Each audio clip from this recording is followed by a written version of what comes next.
Hello everyone, I'm Captain Logan. It's good to be back. It's time for the Superhero Rewind commentary project, and tonight Austin and I are tackling what is ostensibly my favorite MCU movie, apparently. Everyone keeps telling me. Favorite superhero film in general, yeah. Everyone keeps And telling for me the occasion, I got a drink on the rocks. Oh, I didn't get any alcohol for this. I should have done that. It's not actually alcohol, but I was there's going to ice say, in it. So it is on the rocks. I know you don't drink. I actually would, though. I would go full Tony Stark if I'd thought of it. We don't have to, because this film doesn't. But that's true. When we did our top 100 favorite superhero movies of all time, there was this whole joke that Iron Man 2 was going to be my number one, and that just permeated throughout that whole thing. So I forgot it wasn't even just MCU, it was superhero movie. Yeah, superhero in general. It might even be your favorite movie. Of all time. Yeah. You're gonna have this massive letdown when I don't give it a legend at the end. No, I mean, you have to give it a legend. Like, there's no other option. So tonight, obviously, as I said, it's Iron Man 2, and I don't have the box for this because all of my Phase 1 and 2 discs are in the elaborate, super cool box sets. So I've got the big suitcase box, not for the suitcase armor, the suitcase from Avengers. That I don't have it sitting on my desk. I just have the sleeve that comes in it. But the suitcase that has the Tesseract in it. Yeah, and I was always disappointed the one for 2 wasn't as neat, like, because both of them come with like other stuff, like papers and whatnot, like different artwork and whatnot. But one obviously slips into the briefcase, and 2 is just loose. I always thought that was kind of annoying. I think I had to throw it into the briefcase when I got it. I guess I don't know what you mean, because they all just have slots for all of the sleeves, like inside the briefcase. What do you mean? Oh, so they do for the movies, but I mean, those sets also came with like a bunch of like artwork and stuff outside of it as well. Oh, when you're saying the stuff for Iron Man 2 is just real thin. No, I'm just saying, like, in general, the movies have that, but 2 doesn't have a thing to put it into the set. Like, it's just, it gives you like a folder just separate from the set of like artwork. I see what you're like, saying. Oh, it's kind of annoying. Okay. I haven't actually been through the extra artifacts in it in a while. Yeah, no, there's just like I think just like a piece of art from each movie. I know the one for this is that drawing where it's like the cube within the cube, like maybe that's supposed to be like a Tesseract thing retroactively. I don't know, but yeah, maybe so. I think it's that. There are a couple of things with this movie, and I'll bring up a big one later, that I feel like kind of cool accidental foreshadowing that clearly wasn't in their mind yet, but like retroactively you can easily read into and might even make the movie a little better. Yeah. In hindsight. Oh, for sure. It's kind of cool. Angel Castaneda, Nobody Has Donuts. I mean, there's all kinds of stuff we could have done for this movie. Right? Iron Man 2... Drink on the rocks, donuts. Iron Man 2 remains one of the most quotable, if not the most quotable of these, even if story-wise it's kind of lackluster by the end and sort of overall a mess. It's really weird, the experience I always have with this, and I had a better watch with it this time than maybe when I did it for the rewind. There's still those real frustrating issues I've always had with it, and I was hoping that, against hope, that somehow the third act would hold together better on a rewatch, and after a lot of years, and just compared to what we've had lately. And like, yes, lots of movies have eclipsed this as the worst MCU movie, but like, yeah, all the issues past that first act, and especially toward the end, are still there for me. But then in certain ways, it's one of the most entertaining of them. So like, it's still a lot of fun to go back to. Just in certain ways doesn't make any sense, and in other ways is just kind of a little lame how we don't stick the landing, where it's like, really, that's where you went with that? I think the first act, and there are some things in like where they decide to go later that I would change if you're stuck with any of that, but like, I think the first act is almost perfect. I think, like, if you just took that exactly as it is and then built on it smarter, and developed backstories better. I and then just had a completely different direction for your villains at the end. I think you'd have a great movie, but like I wouldn't do almost anything to that first act. I think. I would restore the original end, or sorry, not the alternate ending, the alternate opening, because it has both. I would restore that. Outside of that, that's about it. Some of the back and forth, I don't think is as strong as the first movie, with Yeah, like I the agree. improv stuff. I But I agree mean, with that's that. just whatever. But especially just plotting wise, and like everything at like the Senate hearing is really good. And like Hmm. I wish Yeah. thematically that was more of what the whole movie was about. We'll get into it Hmm. here in a minute, but I guess the one thing that I kind of wonder about, and we could talk about this as we go, because I had this thought maybe for the first time today. I can't remember if I've talked about this, because this is another movie, of course, that we've done lots of coverage on the channel, and hopefully some new ideas and new thoughts will occur to us. One thing, Austin, I don't think I'd thought of before is I do kind of wonder if the movie is, or if Tony Stark's character arc is more dramatic and engaging if he doesn't know the palladium is killing him at the very start, if we actually see that happen, and if that's like our occasion for story. Because I can see the conventional wisdom in he's been dealing with this for a while and he's keeping it a secret, but I kind of wish we could see the contrast between I who he is while the public knows that he's Iron Man before he knows that versus Hmm. after it, because some of the choices he makes and some of his crazy behavior and self-destructive stuff, it's hard to tell how much of that is because of the palladium poisoning and how much of that he could have done even without it.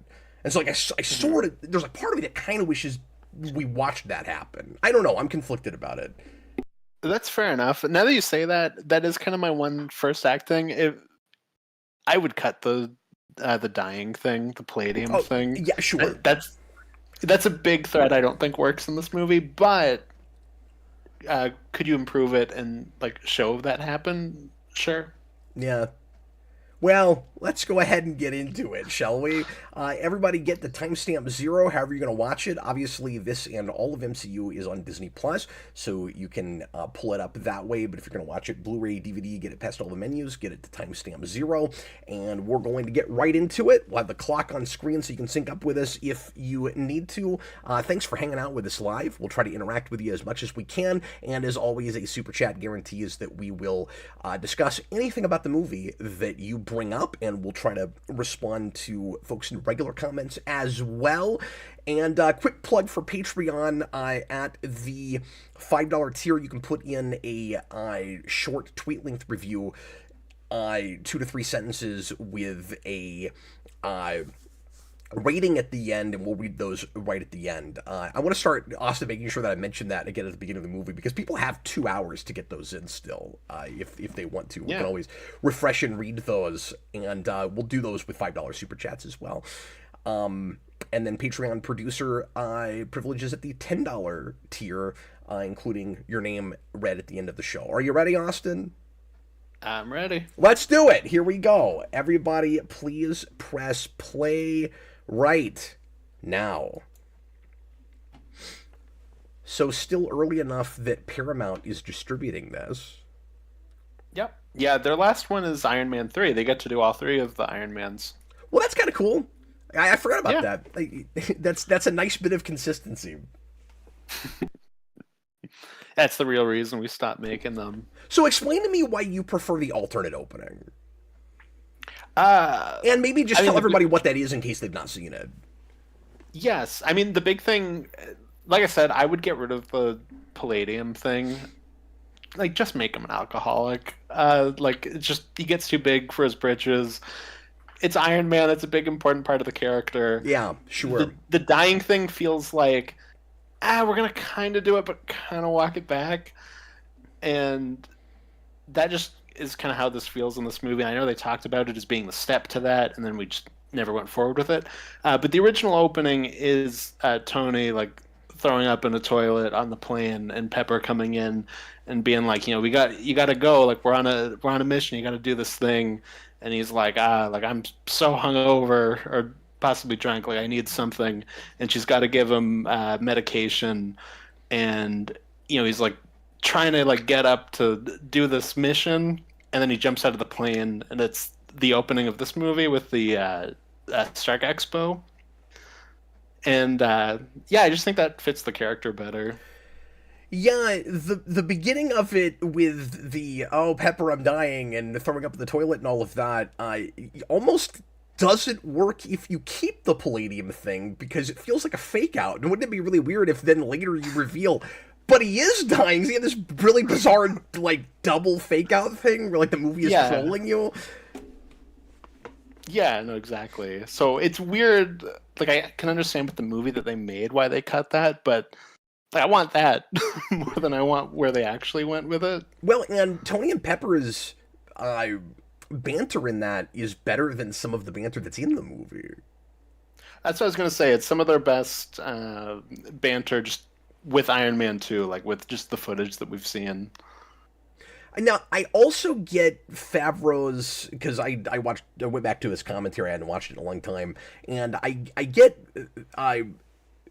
Favreau's argument that if you keep that in, then we don't get to reveal his face on stage, and that is kind of a cool reveal.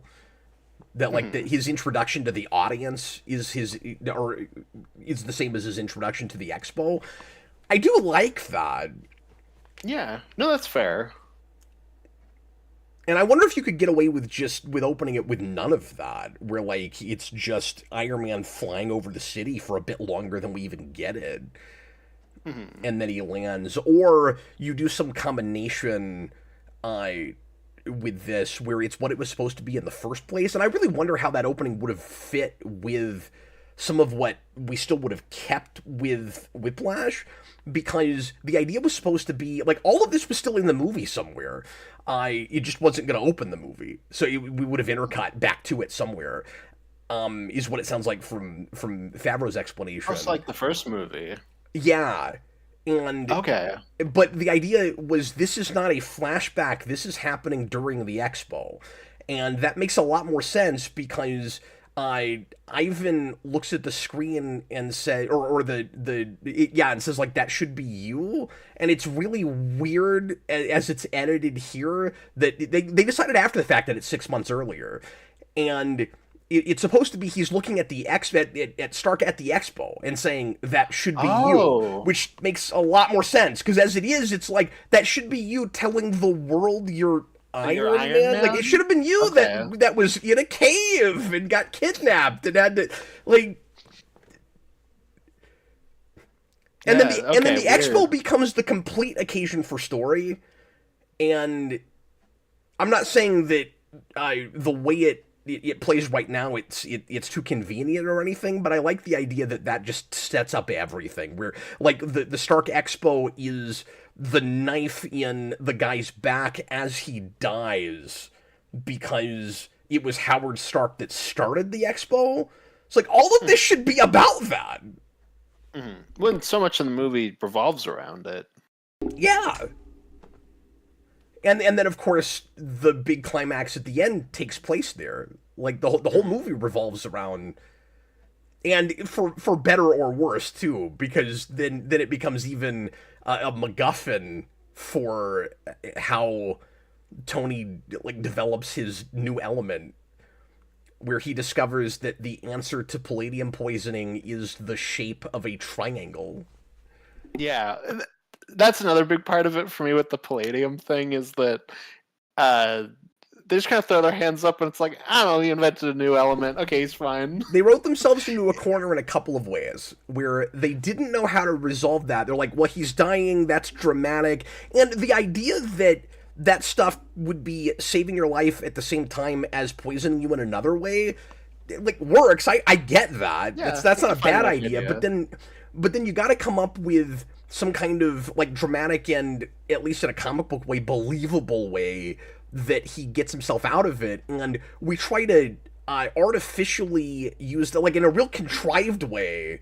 We try to also, and this is the second problem with it, try to use that as the big thing that post-death brings Tony and his father together.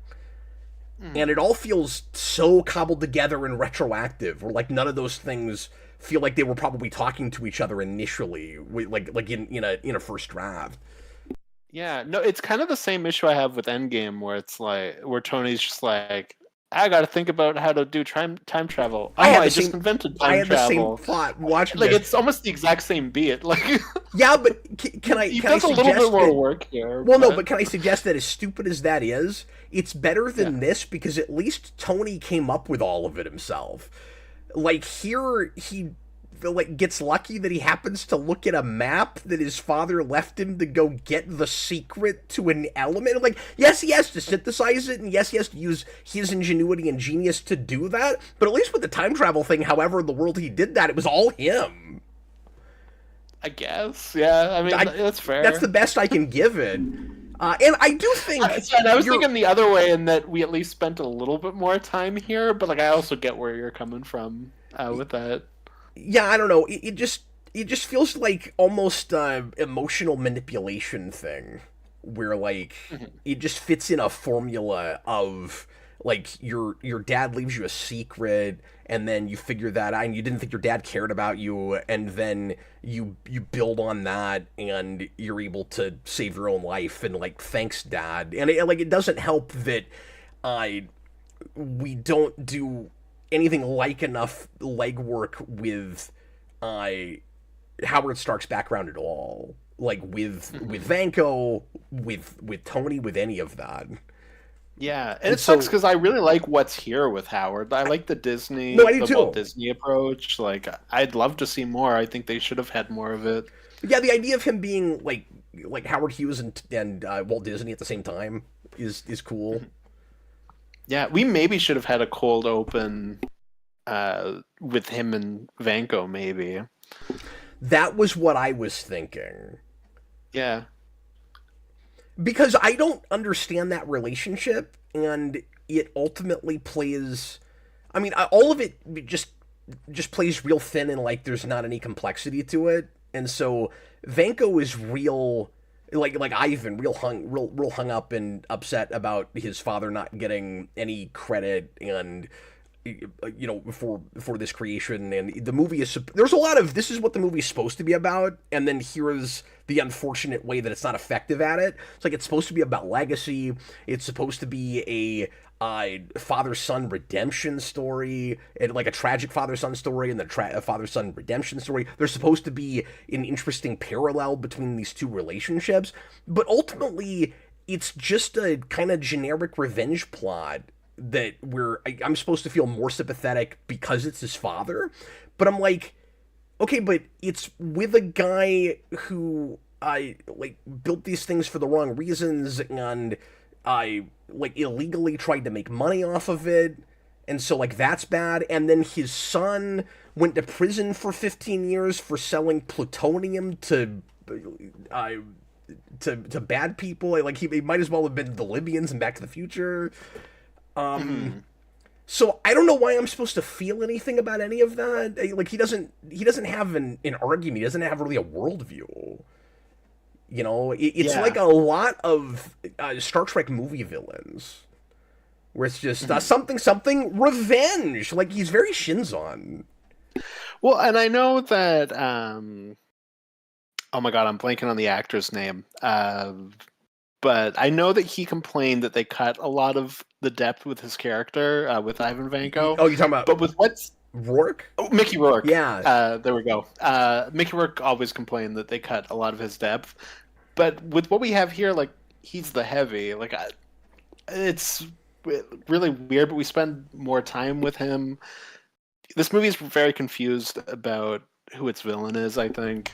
Well, and I think both he and Hammer could have been more developed, and Hammer in particular, I think, as funny as he is, and as great as Sam Rockwell is, I think by the third act, it would have been great if he had actually been kind of menacing, and we had discovered this much darker side to him. And we could talk about that as we go along, but I agree with you with what's here. That like your idea, and you and I talked a little bit about this off camera, so we're catching everybody up. But your idea that I that Hammer should be the real villain, kind of like the what's his face, the real Mandarin in Iron Man 3. Like in some ways that movie feels like this attempted again and better.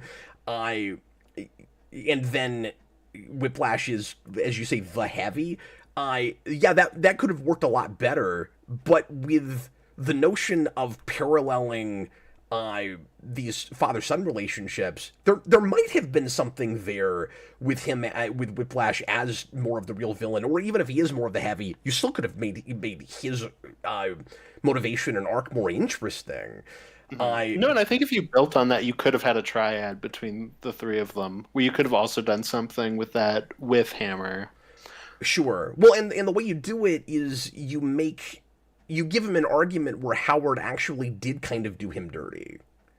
Mm-hmm. Because the movie keeps talking about, and Favreau does in his commentary, Tony having the best and worst of his father, that he has all the bad parts of his father too. We don't see a lot of those. Like, yeah, he's drinking on camera. Yeah, he's not very nice to his son. And like, when he's around, and doesn't spend enough time with him and all of that. But like, where's the dark side to that character? Mm-hmm. Yeah, and I think it's just supposed to be the Vanko stuff, but like, I don't know. There's A, not enough of it, and B, the little that we have is like, he was like a communist spy. Like, he wasn't like a good person. Like, well, I don't know. Well, the sense I get is that Howard Stark didn't know. I mean, we don't know enough, but the assumption I'm making is Howard Stark didn't know who he was working with, and then when he found out, the guy got arrested. The end. Like, mm-hmm. What am I missing here with this guy? Yeah, exactly. But everybody talks about it like in the movie, like there's a lot more to it than there is. The alternate ending is weird. Like he wasn't really, and like he was ousted and deported really without reason. Like he wasn't actually. You could have done something like that. Then, sure, get into that.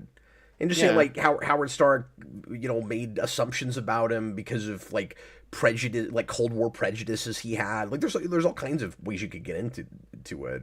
Mm-hmm. Yeah, exactly. And so, like I said, I really like the Senate hearing. In some ways, I think this might be the best scene in the movie, and I like just the setup. Like the setting the stage for the kind of ethical question of how much power do you give the government, how much power do you give individuals. This is real life social commentary handled pretty maturely, and it's still like fun and entertaining. It doesn't feel too heavy about that stuff. Like it's still a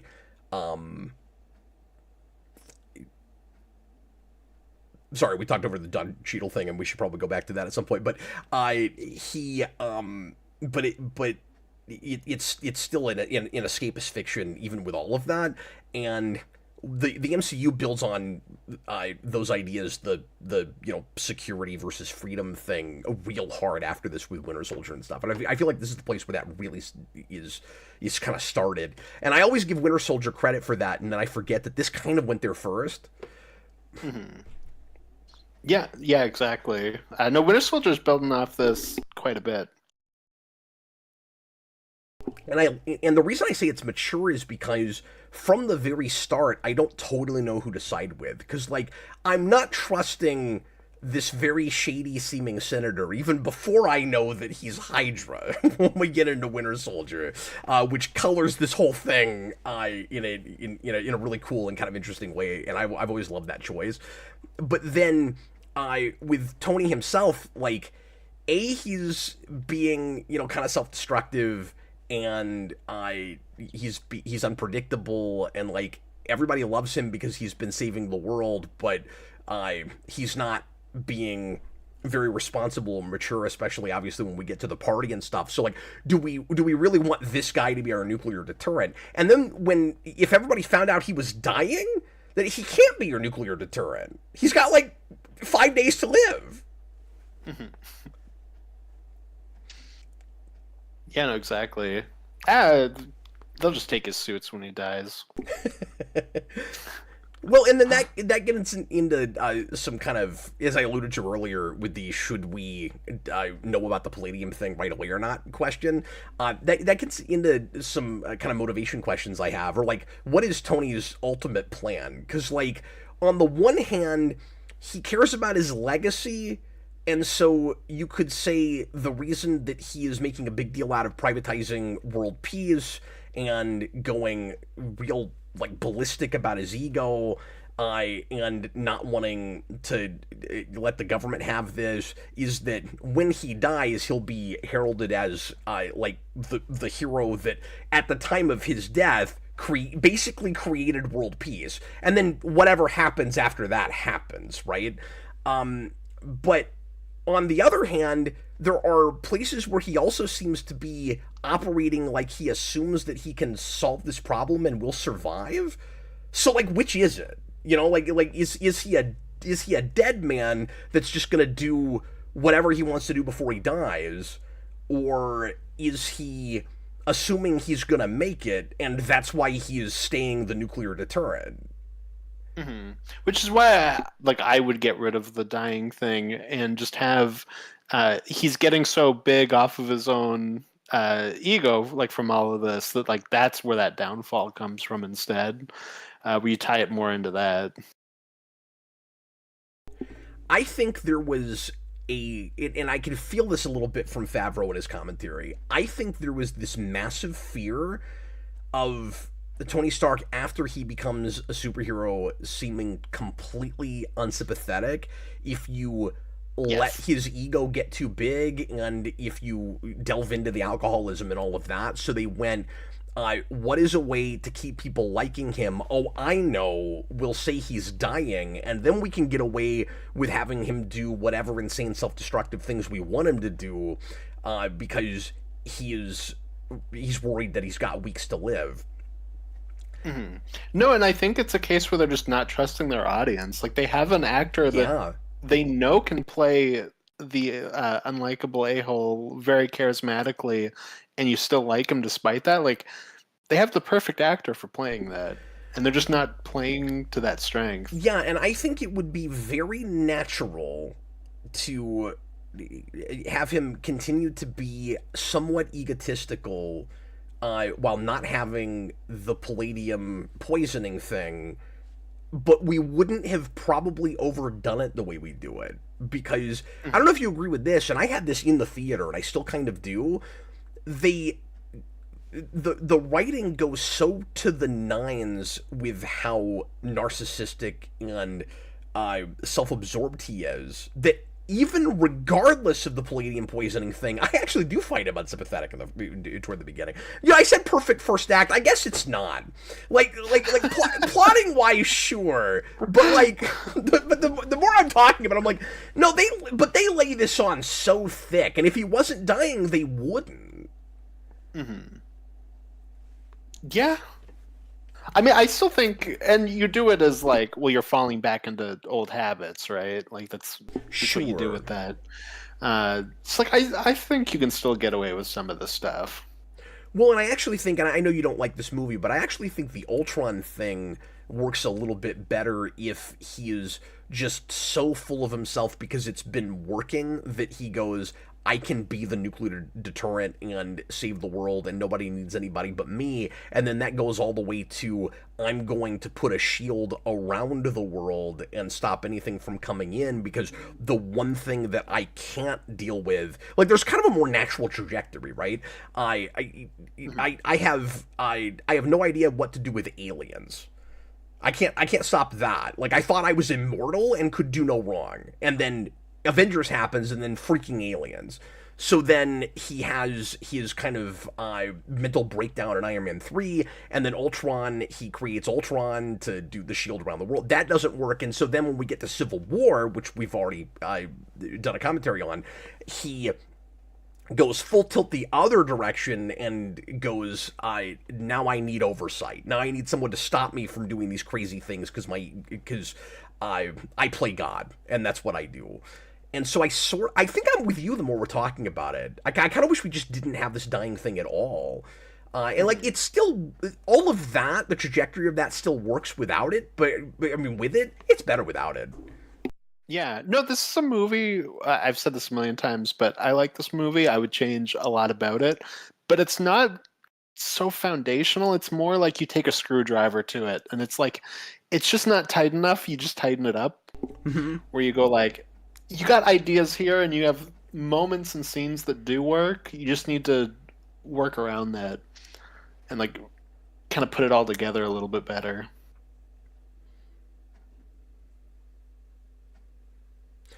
I think the selling the whole art collection thing is weird. Because again, I still can't decide if he has decided he's gonna die or not. And one of the reasons I suggested that maybe he shouldn't know about the palladium thing at the start is, wouldn't it be interesting if if we have to have the dying thing? I think we both agreed maybe the movie's better if you just get rid of that entirely, and then you can focus on the actual father son stuff. Yeah, because especially the dying thing is going to like really hurt when we get later onto the movie, and like everything has to kind of disappear for a bit so we can deal with that. Yeah, and the movie has a 2 hour runtime almost, and so it takes over real estate that you need for what's supposed to be the actual thematic crux of the movie and the crux of the character arc. But what if, let's just say we keep this plot point in, Austin? What if at the beginning of the movie, everything he does through the Senate hearing is, I've privatized world peace. I don't want to give up my stuff to the government. And again, I can sympathize with some of that, but then should we trust like that guy to do all of that? And then, right after the Senate hearing, he finds out he's dying, and there's all this pressure now of, oh crap, I just promised everyone that I would literally protect the whole world singularly, and I might die next week. I don't know. I think that's better. Yeah. No, I mean with what's here, definitely. You know what else I think is a gigantic misstep? What's that? So forget the stupid thing I said at the beginning. This is not a perfect first act. You've got a Russian bad guy, and this is the movie where you're going to introduce Black Widow, and those two things have nothing to do with each other whatsoever. And anybody coming into this that doesn't know this character wouldn't even know she's supposed to be Russian. I don't think there's one mention of it even in the movie, except for just her last name, if you're paying attention to that. I think it does come up in the donut scene. Oh, maybe it does. Okay. Yeah. But Cap, I don't think you understand. Jon Favreau's directing this and was like, Scarlett Johansson can choke me out with her thighs in this scene, and then I can watch her change. That was the thought put into it. No, that's exactly right. But what a bizarre choice, where it's right there. Like, you got all this Russian stuff, and it doesn't talk to each other. Like, the clear way to introduce her is she is a Russian spy who's looking into Vanko. Yeah. Well, like I said to you off camera, like, the stuff with Howard we're talking about is that there was a Russian spy that infiltrated his business, and that's currently happening with Tony right now with Black Widow, and I don't even know if they know that that's a parallel. Yeah. I don't think they've thought of that through at all. You know, it's funny because you said tightening screws. I can't help but think that there's a draft of this script where the screws were actually more tightened, and they loosened them, and then they made the movie. To continue with your metaphor, because at one time they had the two bad guys were actually supposed to be, I think, Ivan Vanko and his father, and like one of them dies in the middle of the movie, and then the other one takes over the bad guy plot. And Justin Hammer was brought in to be the second villain instead of the father, so you kill him off at the beginning instead. Okay. And they went, well, we can't, or it was supposed to be two Russian villains and one of them wasn't the father. I'm fuzzy on that. But it was supposed to be like two Russian bad guys working together, and one dies and the other one takes the baton through the rest of Well, if it. it goes to the father and son, that makes sense because Yeah. the whole naming thing in this is weird with the bad guy, where his dad is Crimson Dynamo, is Anton Vanko, and the son is a made-up character that is Whiplash. It's really weird. I don't know why they did that. But maybe if you were to do like a father and son thing, then it like goes from Whiplash into Crimson Dynamo. I don't know. Can I complain about a stupid POV thing?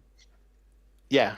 I think it's so weird to introduce this scene where you're looking at a Morocco racing logo for 5 seconds and then we immediately go into regular narrative. It's so weird. Like, why did we do that? Like, just to introduce where we are. That's such a strange choice. This is the one section of the film where it's like, we know that Tony Stark is Marvel's James Bond, and now we're just in a James Bond sequence. That is true. I think you could argue there's one or two other places that evoke that a little bit, but... Oh, yeah, and I think there's bits of that the entire trilogy. More so probably these sequels than the first one, just because the first one is the origin, so it's so much of that. But, yeah. So everybody always points out, and especially these days, of course, the Elon Musk cameo. But you know what I didn't know? I didn't realize that the hangar stuff is shot at SpaceX. Yes, that's yes, why he's here. Yeah. Is because yep. he lent them that, and they shot there. I never knew that. Mm-hmm. Yep. And then, of course, these two are married. Oh, I'd forgotten about that. Yep. Which reminds me, Angel Castaneda earlier was like, before Austin mentions it, I'm going to throw out that Olivia Munn and Kate Mara are in the scene, and we were just too busy talking over it. So I was like, I just wanted to acknowledge that he got that out before I could. Absolutely. You mentioned that to me off camera earlier, too. Yeah, both failed Fox projects. That's so funny. And we now have the two main women from the first season of House of Cards in major superhero movies, because that's Lois Lane in the new Superman. She's a huge character at the beginning of that season. Oh, okay, I didn't know that. Yeah, I like her in that a lot. Angel Castaneda also said, and I'll get to other folks too. Sorry, we're just calling this viewer out right now. So Natalie was a model, but we learned from Winter Soldier she was shot in the belly. So goodbye bikinis. That's hilarious. Tony's like, oh, look how ugly she looks in that bikini. Look at that bullet mark. RJ Godzilla, if we did the Palladium thing later in the movie and then threw in the dad stuff, it might have felt like it came out of nowhere. I'm not suggesting that it comes very much later in the movie. I'm suggesting that you're saying just right after that, like that, immediately after the Senate hearing. Yeah, just the whole wrench in Tony's. Just put it off like 10 minutes is basically what you're saying. Very unrealistic plan. Yeah. Mm-hmm. Yeah, but with what I'm saying, like, I think all of this still works. Like, he's just he's unkillable. He's like, I can do whatever I want. I'm Tony Stark. Yeah, and like the way they're playing it is he's just being a thrill seeker because he could die at any moment, and so he's but he does this kind of stuff anyway. Mm-hmm. Yeah, exactly. Like, this is playing it like Caution to the Wind, and putting on the Iron Man armor at his own party and like shooting glasses in the air and stuff. Yes, that's a bridge too far. But I could see you getting to that not through the palladium poison, but through just sheer stress. Mm-hmm.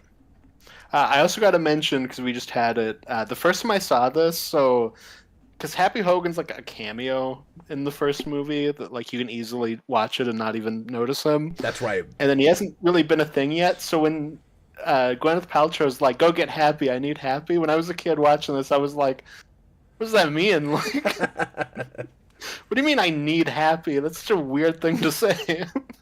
That's really funny.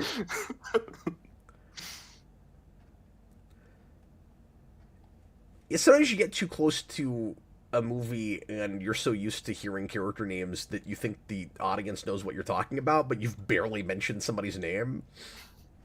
Well, because Happy's not a character until this movie. Yeah.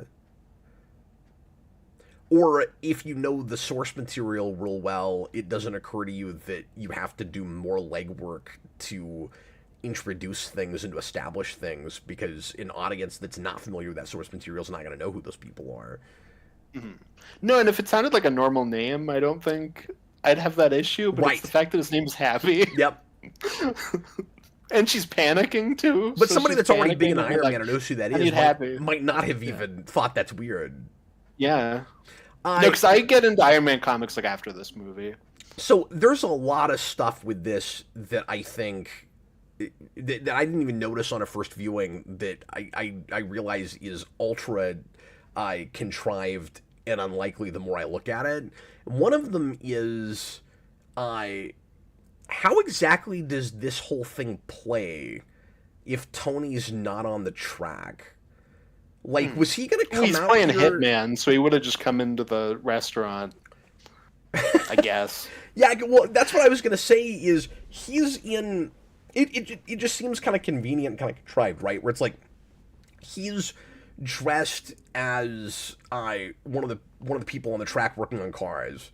And would he have done that if Tony wasn't racing? But then how would he know Tony was going to race? Because Tony didn't know Tony was going to race. So, like, would he have done this regardless?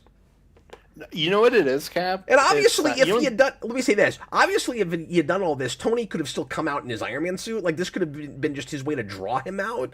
But it does seem like sort of a weird choice, just because the writers know that Tony's going to be on the track. Mm-hmm.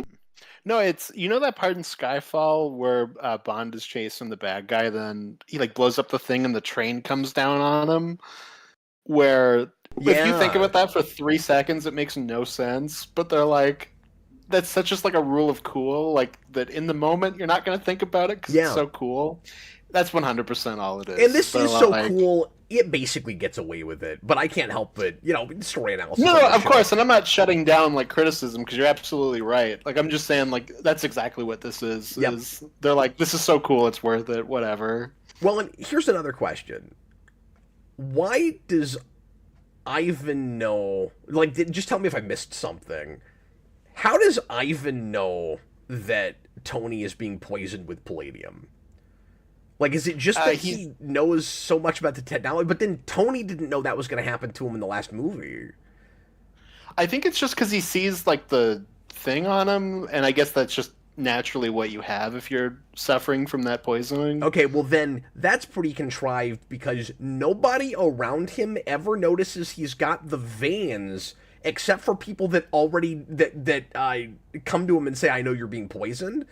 And you could say, well, that's how they found out. Yeah, okay, but the people closest to him, somehow he's able to always wear, what, like turtlenecks that are high enough on his neck that, like, it never comes down, they never notice it? That just seems a little bit easy.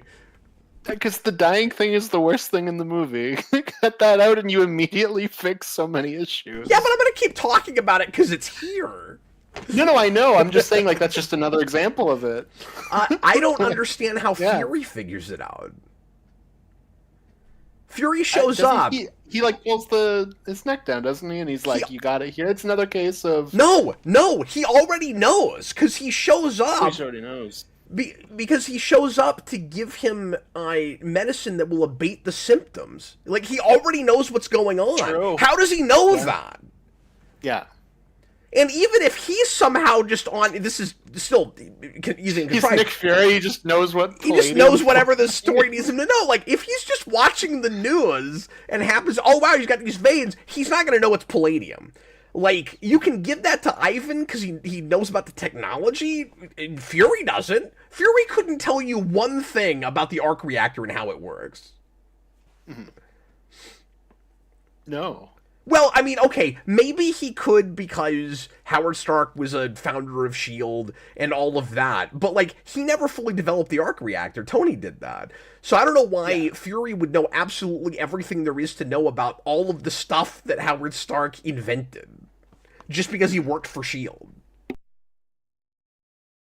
Well, then, is that kind of awkward where both movies, Tony, instead of inventing something fully new, just invent something his dad made, but Yeah. better.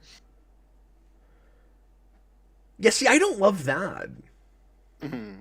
I hadn't really thought about that until you said it that way, yeah. That's maybe awkward. I'm okay with it once. Mm-hmm. Next, I'm fine with it with the arc reactor. I like the suitcase armor a lot. I think it's Yeah, really and it's fun. cool to have any level of reference to, old school Iron Man keeping his suit in a briefcase. And it looks good. One thing I have to give this movie is most of the CG is flawless and incredible when it comes to the suit stuff especially, and there's a whole bunch of stuff that I didn't even know was a visual effect that Favreau points out in his commentary, like all they destroy real cars in the scene, but whenever the cars are racing, that's all digital. Like, there's just tons of stuff that I would never guess. There's, like, props that people are just holding that aren't actually there. And I'm like, wow. And this movie is, 16 years old. Like, that's really cool. Well, and I've always said, I think Iron Man pretty much looks flawless up until Age of Ultron. Age of Ultron and after, I think I have issues with his CGI through, like, everything. But everything before that, I think, looks great. Isn't it sad that some of these early Marvel movies are more seamless and believable with the visual effects than things that came out last year? Just because stuff gets part of that is just real rushed. Exactly, yeah. Part of it's just you're having more of it and it's being rushed. And they're making more on top of it, like they're having more CGI shots. I mean, because I have used the word lazy before, and when I say that, I mean on the part of the producer. It's never on the actual artist. I don't mean the artist. I mean they're not given enough time to do their job, so it's a lazy studio in that they don't care if it looks good because they know it'll make money. I hate that. It's like so super. Well, and a lot of it comes from not having a solid foundation when you start your project as well. And of course, this movie also has that.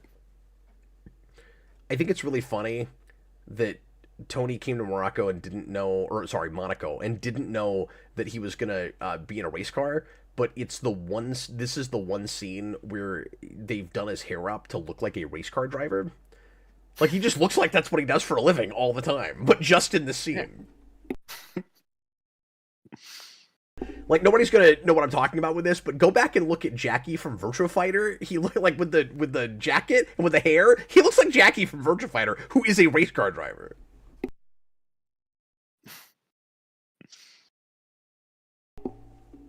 Anyway, apparently Whiplash, Ivan in the scene was, or I can't say he was supposed to, but Mickey Rourke suggested that when Tony walk in, he is jump roping with a chain, and that every time the chain hits the ground, it sparks. And Favreau was like, that's a little much. We're not going to do that. Especially considering he just got arrested. See, I sort of get why he thinks it's cool because of the whole Whiplash motif, but why in the world would they give him why would they let him have that in prison? Yeah. And why would they let him? Or he's not in prison yet. But like, he's in an interrogation room. He's been arrested. Why on earth would they give him that? I'm sorry. What They'd have to have a wall between them. Like, why would they also let Tony in this room if he has a chain all by himself? Well, because he's Iron Man, and everybody trusts Iron Man. Yeah, exactly. That's another thing that's really weird about the way they play this plot. Because they treat the people of the world incredibly one note. So, I'll explain. So, Ivan's whole plot is to ruin Tony's reputation by proving that somebody else has access to this technology when Tony told everyone at the hearing that all the nations are 5-10 years away and there's no reason to worry yet. And then this guy shows up and he's got it. And he's like, it's just blood in the water. All I have to do is make a god bleed. Except the only people whose faith is remotely diminished by that are the talking heads in the media and no one else.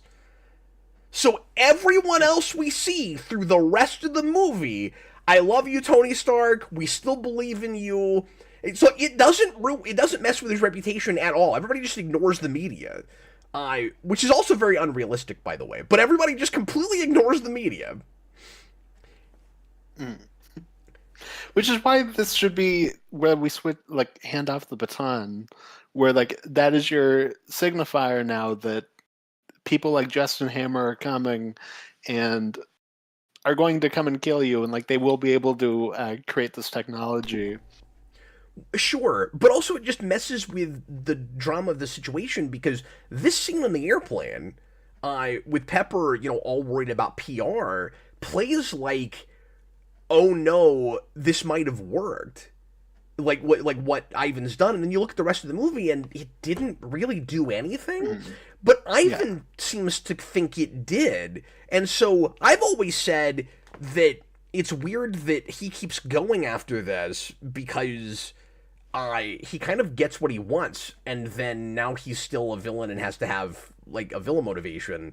And I meant to mention this. I started to mention this earlier. When you look at the alternate ending, they're so clueless about what to do with Tony and Ivan that Tony's got this whole thing in the alternate ending where he says we're the same, and I'm like, I don't even know what that means with this movie. Like, okay, you both had fathers that built this technology, and like that's it. Because again, I guess his father is supposed to, Tony's father is supposed to in some way parallel the like bad things of the other father, but they don't actually do that. So it's like, how are they two sides parallel to the same coin? Yeah, and they do. I'm jumping around.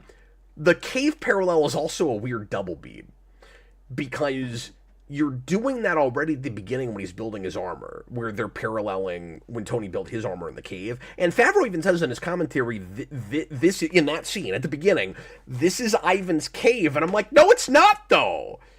Because it's when he gets to Hammer. When Hammer puts him in that facility, that's where we're really paralleling the cave. Mm-hmm. We're just doing it in a posh environment, and I like, on a superficial level, that contrast and that idea of that parallel. It doesn't really mean anything.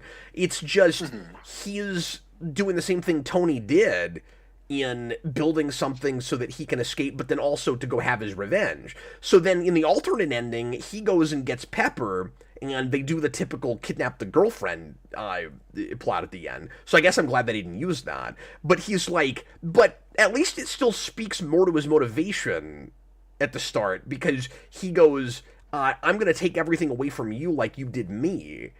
And the way the movie ends as it is just, he puts on a suit and he just goes and fights Tony, and that's it. Mm-hmm. And then they beat him using the Ghostbusters trick, where they cross the streams. That's right. Well, in the original ending, the ex-wife works, and that's actually what kills him. Mm-hmm. No, that original ending is much smaller. Yeah. In some ways it's better, and in some ways it's not. Mm-hmm. But I think both just kind of speak to, we didn't really know what we were doing with him. Yeah, they just did not think that through. Mm-hmm. No, and I'm fine, because again, I think Hammer should be the bad guy, and I'm fine that, like, he shouldn't be the main fight at the end, because it's Justin Hammer. That's not what that should be. It's like, I'm fine that he fights other people, but like, that should be the ultimate kind of end game, I think, is maybe like a scene between Tony and Hammer that's not an action sequence, but is, them talking. Or, I'm going to suggest something insane, which is Justin Hammer is supposed to be the wannabe Tony Stark. Like, his whole motivation is, I want everything Tony Stark has, and more importantly, I want to be looked at as Tony Stark, right? and he's now taken Tony's place because remember, Tony no longer makes weapons for the government. So this is the new Tony Stark as far as the government is concerned, and he's constantly living in his shadow and doesn't have the cool factor, and people don't like him as well. And so the the way to play that to its furthest conclusion is to have him put on an Iron Man suit at the end. I mean, that makes sense. I mean, as like an Iron Man purist, I wouldn't want that, but like, I get where you're coming from. No, I wouldn't do it here. I would do it in a third movie. So okay. So I think to be more serious about it, or just hire somebody else to do it. But we talked a lot about. We do the comic Iron Man thing. What's that? We do the comic Iron Man thing. He's like, "This is my bodyguard, new Iron Man." Oh, sure. That'd be great. That's how we can have Vanko walking around. I don't know why anybody would believe that. But anyway, So we talked a lot about other things to do with Vanko. With Hammer, like I said, I wish we saw more of a dark side at the end, and I wish we like surprised the audience with he's not as incompetent as we thought he was. Like, he is a con artist, so he's not good at building weapons because that's not his strength. And like, he's making dollar store weapons and he's convincing people to buy them. Well, that suggests that he's a successful businessman. Like, he Yeah. has to have gotten there somewhere. We play him like he's terrible at everything, but how did he get to the level he got to, right? So let's play to his actual strengths, which are manipulation and convincing people of untruths. So I wish, and I don't think this is rewriting it too much, I wish by the end, because as it is, I don't buy his level of incompetence. He's fun, but in a way he's kind of played too much for comedy by the end. He could be exactly what he is. It's Rockwell, like, right, but on paper he's nothing. What would be cool is if he was kind of putting people off the trail intentionally. Like maybe he still has some insecurities and some social awkwardness, but by and large, he is using that reputation to get people off of his trail. And so, wouldn't it be cool if at the end, nobody knew it was him that worked with Vanko, and he actually doesn't get arrested at the end, and he makes it out to then have machinations in another movie. And he's kind of a Lex Luthor type, but more, antisocial. What you could do, even, building off what you're saying, is like Vanko dies, and he's like, "Well, he kidnapped me." Like, it's that kind of a thing. Like, he broke in and took advantage of all this stuff. Like, and he could play it off that way. Just give him some kind of plausible deniability. And then what I think would be interesting is if this is rewriting it a bit, but tell me what you think of this. If you had gotten to the end, because I don't think we have a satisfactory conclusion to the question of, and maybe it has to be somewhat open ended, but we don't come back and talk about it enough at the end. There's not a satisfactory resolution to privatizing world peace and all of that. Wouldn't it be interesting if you get to the end, like, why is the government more okay with him at the end than they are at the beginning? Just because he won? Like, I would think that everybody that's not apparently all the one-note regular citizens of the world that love Tony Stark no matter what he does, I would think that the media pundits and the government officials would get to the end and go, yeah, but like, we don't want to pin a medal on your chest because you still caused all of this. Like, it was still, or at least it was still your tech, and you lied to us and said that nobody had it, and people did, and like, there was a lot of damage caused. People probably died in that fight at the end. Like, why is nobody talking about any of that? And so, wouldn't it have been interesting if at the very end of the movie, Tony was forced to admit publicly that yes, he is going to have to work more in tandem with the government, and Rhodey is now the liaison between them, which is how we play it in 3, but it's not talked about at the end. Like, there's no discussion about that. And it might be interesting if you took that even as far as him having to admit that that Justin Hammer isn't as incompetent as he thought, and that he was useful in taking down Vanko, not realizing that he was behind Vanko. You know, like, put Tony in a place where he has to say, "I guess I was wrong about Hammer" at the end, when we all know he wasn't. Yeah. No, very true. And I mean, I guess you could have also maybe ended it in a spot where that stuff is still hanging over his head for a sequel. Maybe you could have done something like an Armor Wars or something. Sure. I mean, they didn't do that, I think, because they got self-conscious about the whole every villain is just evil Iron Man. But I don't know, it's something. And see, I want this to be more about him just trying to make Tony look bad. Yeah, I wish he was a little more sinister than that. You think about how insanely, it goes without saying, think about how insanely illegal everything is he's doing.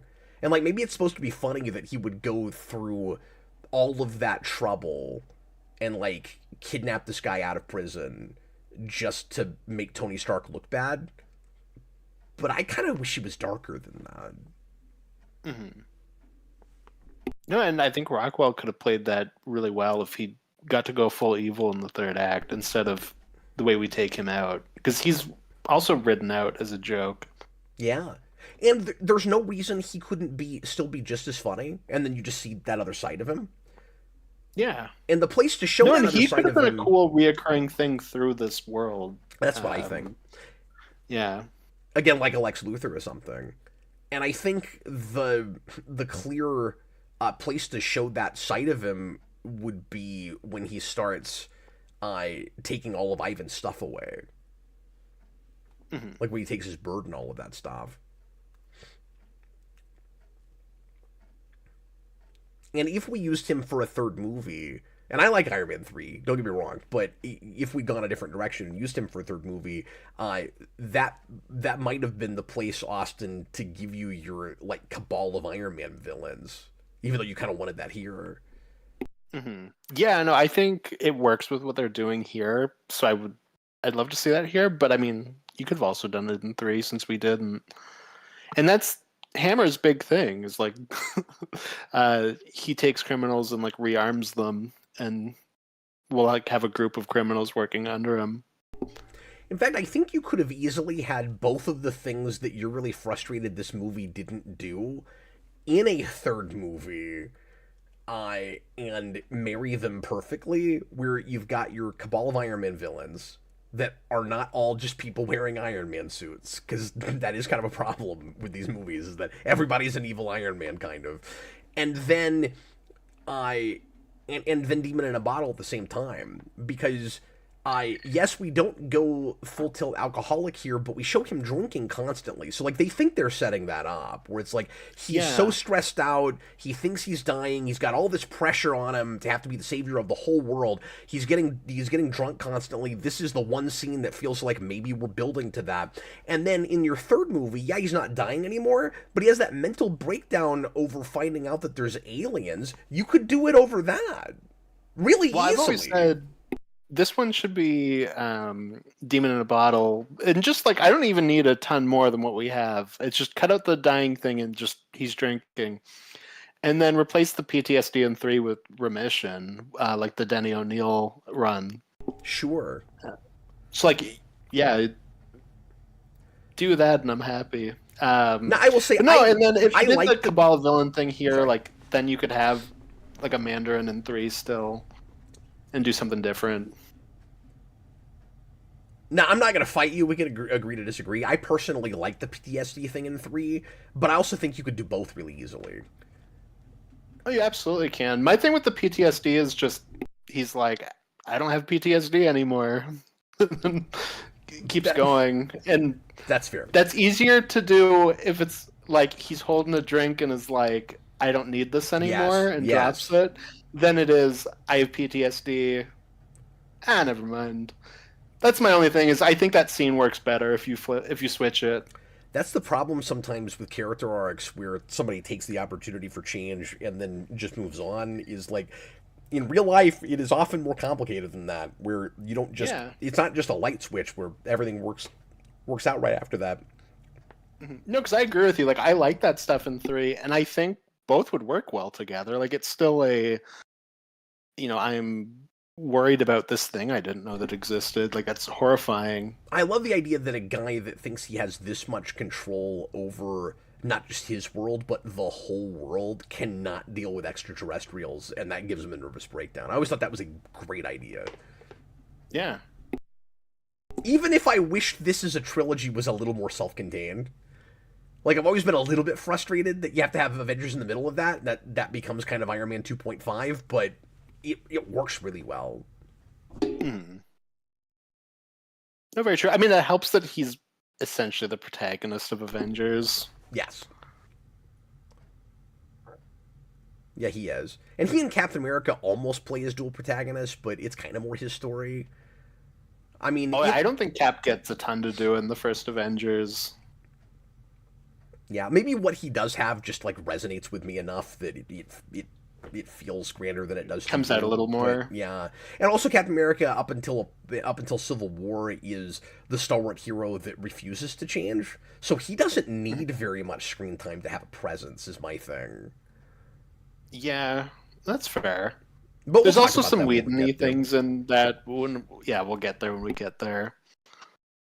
Where a lot of what we do with Cap is also just making fun of him. But anyways, so how do you feel on about, Iron Man 2? How do you feel about this fight and that we even do this? So with what we have here, I think it's fine. Like, I think this action scene's fine enough. This is another one. Taking the screwdriver. My thing has always been, again, I would do, instead of drones, they just set up a couple suits of like smaller C-list Iron Man villains that are people in suits. Do that instead, and then have them come here and try to assassinate Tony, and then he's too drunk to defend himself, so then Rhodey has to step in. And that way you're building on the whole sharks in the water thing in the public eye. And that's just, I think, what I would do with it. In a way, this feels just very typical, where it's the hero and his best friend are going to be mad at each other for a minute until they're not. It just feels more typical. Well, and like, it's fine. I think it works well enough. In its way, it kind of throws Rhodey under the bus a little bit, because he's not handling this in an especially mature way. Like, you can make the argument, and I'm sure that this was the on paper argument that they went with in filming this, which is, well, Tony Stark is in an Iron Man suit, and he's irrational and unpredictable right now. So, like, how do you stop him? But, like, I think Rhodey goes to put on this suit way too fast. Mm-hmm. With all these civilians, he doesn't even try to talk to him. Say again. He doesn't even try to talk to him. He's just like, oh, he's drunk, I'm gonna go kick his ass. No, and given how inebriated he is, like, I get that he's in what is essentially a weapon, even though he claims it's not. And so he could be really dangerous. But Rhodey's got lots of training. Like, you're telling me that he's not going to try some things, but even if he puts the suit on to protect himself, would he try some things before he attacks? No, they're like best friends, and they've known each other for a long time, and he was like his liaison. That too, but like, how hard would it be to... I'm just saying, think of it from like a soldier or a cop's perspective. Is it really that hard to incapacitate a guy that's in that kind of shape? Mm-hmm. He's not even going to try? Yeah. Just find a way to knock him out. Yeah, no, exactly. Like, before he has a chance to put his helmet on. He doesn't try anything. He just attacks him. Yeah. Like, I don't know what exactly.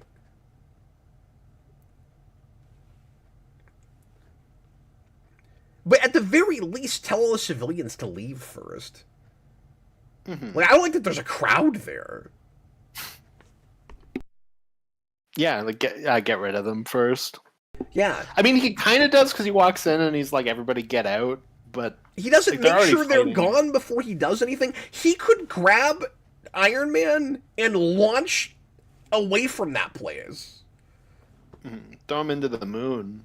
Now, obviously, I don't want a big fight scene of the woods, but that's probably where he should take them. Yeah, no, fair enough. I think that's why I always wanted it to be a fight scene with bad guys in the sequence, because I think it makes Rhodey look a little bit better when it's a defensive thing instead of him being the one that's attacking. And then you also don't have the same worries that you're talking about. Sure. I do think that is kind of rewriting the story they're telling a little bit in sort of an unnecessary way, to just to be fair, like not to fight you too hard on it. But I mean, if the idea is supposed to be Tony is being really irresponsible and immature, and he's proving the government's point that, you know, like the senator guy, the jerky senator guy's point that we can't we can't trust this guy to protect us. He's using this for like the most ridiculous of personal gains. Throwing a bunch of bad guys in the middle of that kind of muddles the point of the scene. I mean, you still have that in terms of you still have that party where he's partying and then is too drunk to even be able to do anything about it, and it still holds Sure. that. How can you be the nuclear deterrent when you can't even protect yourself? Like, you're so drunk, you're just using this for partying. Like, you don't lose that aspect in what I'm saying. Like, it still has that. That's good. That's true. You're right about that. But it would kind of bury the point of he's putting these civilians in danger. Now, it is also ridiculous that none of the civilians realize they're in danger. Well, and this is a movie where just glass doesn't matter. It happens in that scene and really in the third act. That is absolutely true. Okay, so talk about all of the Avengers setup stuff, because I know you're not a big fan of some of those. Yeah, I mean, I do think people kind of exaggerate about how much that takes over this movie, but like, it is a big part of this section where we're going to kind of stop the movie to advertise Avengers. And obviously, like, at the end, but I guess that is more fine because it's the end of the movie. Yeah, just so much of this, I think, just eats into what we have, or we can't even fully develop what we're actually doing. Yeah, that's my problem with it. I mean, it's a fine line because you are developing a grander universe. Comics do this kind of thing all the time, where we'll bring in characters from other things, or we'll establish characters that are going to get to do more of their own thing later. I just think it could all be better integrated. Yeah. Like I said, I like and I think introducing... the worst version of this is Daredevil Season 2. Where Daredevil Season 2 does the exact same thing, except all of the hand stuff will just be cut short because it's all only set up for the Defenders show. Yeah. This at least doesn't have that. Like, it's not like we're building what the Avengers villain plot will be in this. That's true. It also helps that it's setting up a movie that's decent. Yeah. Because with Defenders also just feels like a waste of time once you watch Defenders. No, and Defenders is also just a worse version of Winter Soldier. Yeah, and MCU has a couple of those. But it's like just straight Winter Soldier, like Elektra's Winter Soldier and Daredevil's cap, and the Hand is like infiltrated the city and nobody knows. So we talked over it earlier, but my favorite line for this movie was always, how's he supposed to get his head in that? He can't get his head in that? Oh, it's great. I think that's hilarious. The bird stuff goes nowhere, and I don't understand it except just to be kind of quirky. And I think it's an example of letting your letting your, I want to say guest actor, because it's not a TV show, but like, you know, this is gonna be a one-off film. We're not gonna use letting your actor run wild. It's kind of just letting him take over a bit, because the bird thing was his idea, and he kind of insisted on having some kind of a pet or something. And none of this was in the script in the first place, so they just kept adding to it, and it doesn't amount to anything. And it almost would have if they had kept. Oh, I thought it was earlier. It's this scene. He can't get his head in that. Yeah. No, when But you said it, I was like, I don't think that's happened yet. no, no, sorry. I thought we had that already. But originally, and I think they might have shot it. I'm not sure. But Mickey Rourke was supposed to snap the bird's neck, Oh. and Favreau decided it was too heavy, and he was worried about the kids and stuff, and so they didn't do it.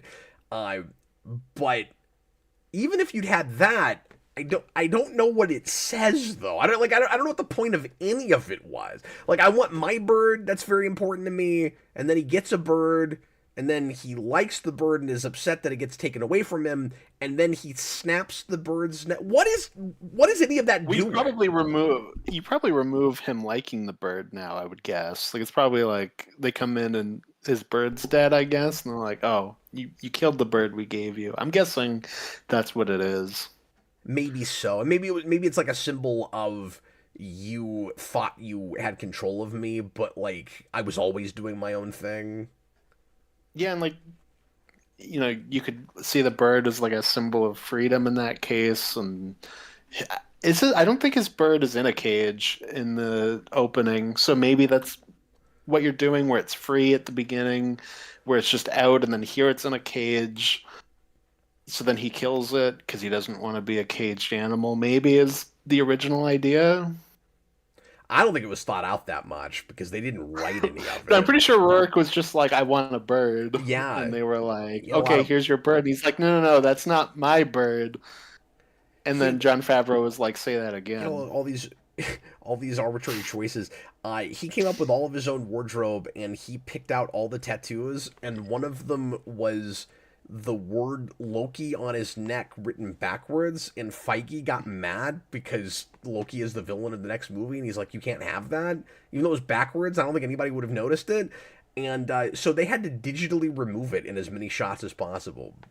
And even if, like, doesn't change anything. No, like, Loki's a, like, real-life character mythology. So, like, he could still and we have addressed that in the first Thor movie, yeah. So, like, that doesn't make any sense. And that's why Mickey Rourke picked it, because he had, like, I can't remember what it was, like a pet that died or something that was named Loki, and that's why he wanted to use that. I'm like, okay, so, like, let him have that. I don't understand, you know? Well, the hammer logo just looks like the silhouette of Asgard, so you already have weird stuff. Yeah, like, if he wanted a tattoo that said Electra, I can see why you wouldn't want that. But, like, yeah, you know, if you had a tattoo, Spider-Man, of like just some Marvel character, then yeah, sure, I get that. Like, Loki's he just has a tattoo that says "Be moved."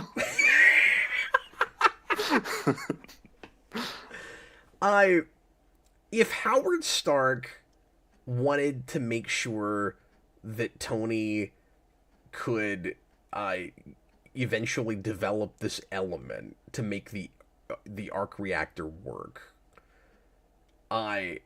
he picked the least likely way he would ever figure it out. And I don't know why he made it that cryptic for Tony. Like, I get that he wouldn't necessarily want anybody else to get their hands on that information, but I don't know why he thought he would ever manage it. And the reason I'm saying that is because the way he puts it together is so contrived, it should have never worked. So S.H.I.E.L.D. has to bring him the video that his father made. His father didn't make sure before he died that Tony somehow got his hand on that reel of film. Like, I get that we find out later on that, like, he was murdered, and so he died prematurely and didn't expect that to happen. But you'd think, like, in case of his death, he would have some way to make sure that Tony got that. And, like, yeah, eventually S.H.I.E.L.D. brings it to him, but only because he's died. Like, when would he have ever gotten that? And then he put the answer to like the main secret to how to make the element in a big model that you can't be sure wouldn't have been destroyed at some point. Well, it's not just the model, it's the expo itself. But even then, like it could have been changed over time. Like they could have tore down some of the buildings and rebuilt some of the other ones. Because the actual expo itself is still that is still the element. That's a good It's just point, but what would ever he didn't leave enough breadcrumbs to lead him to it. Like you'd think that he would give him more of a hint in the video. So the problem is there should be something in the video that's maybe it like shouldn't be a subtle mystery. enough He should be like, "Hey, this is a thing." that's subtle enough that not everybody would get what he was talking about, but makes Tony go, "Oh, I need to look closer at the landscape of the expo." Okay. And I'm convinced that originally that's what it was supposed to be. Because Favreau says in his commentary, they went back and forth on whether he should be. They just got too in the weeds with the relationship stuff. Where they went back and forth on whether he should be going to see Pepper to try to smooth over that relationship or to go specifically get that model. And I'm like, I don't know why you can't do both. But it's so ultra contrived that he would rush to that place after seeing that video, and it has nothing to do with that model. He just glances over and notices it and goes, wait a minute. He could have easily gone there before he ever saw that video. Well, I mean, I guess the reason he goes there is supposed to be like, in his mind, he's worked out things with his father, and so he's in a better place mentally, so now he's going to work things out with everybody else, I guess. But, like, boy, it's weak. Yeah, no, it's all very contrived. Like, I don't. None of that stuff works. I'm sorry, I'm talking And like, why would he? the second best scene of the movie. I was gonna say over the best scene of the movie, one of the best scenes of the movie. Maybe not the best. No, it's Probably way up there. Rockwell's best stuff. A lot of the stuff he says in this is real quotable. Yeah, no, and just none of them reacting is funny. And then they still take it.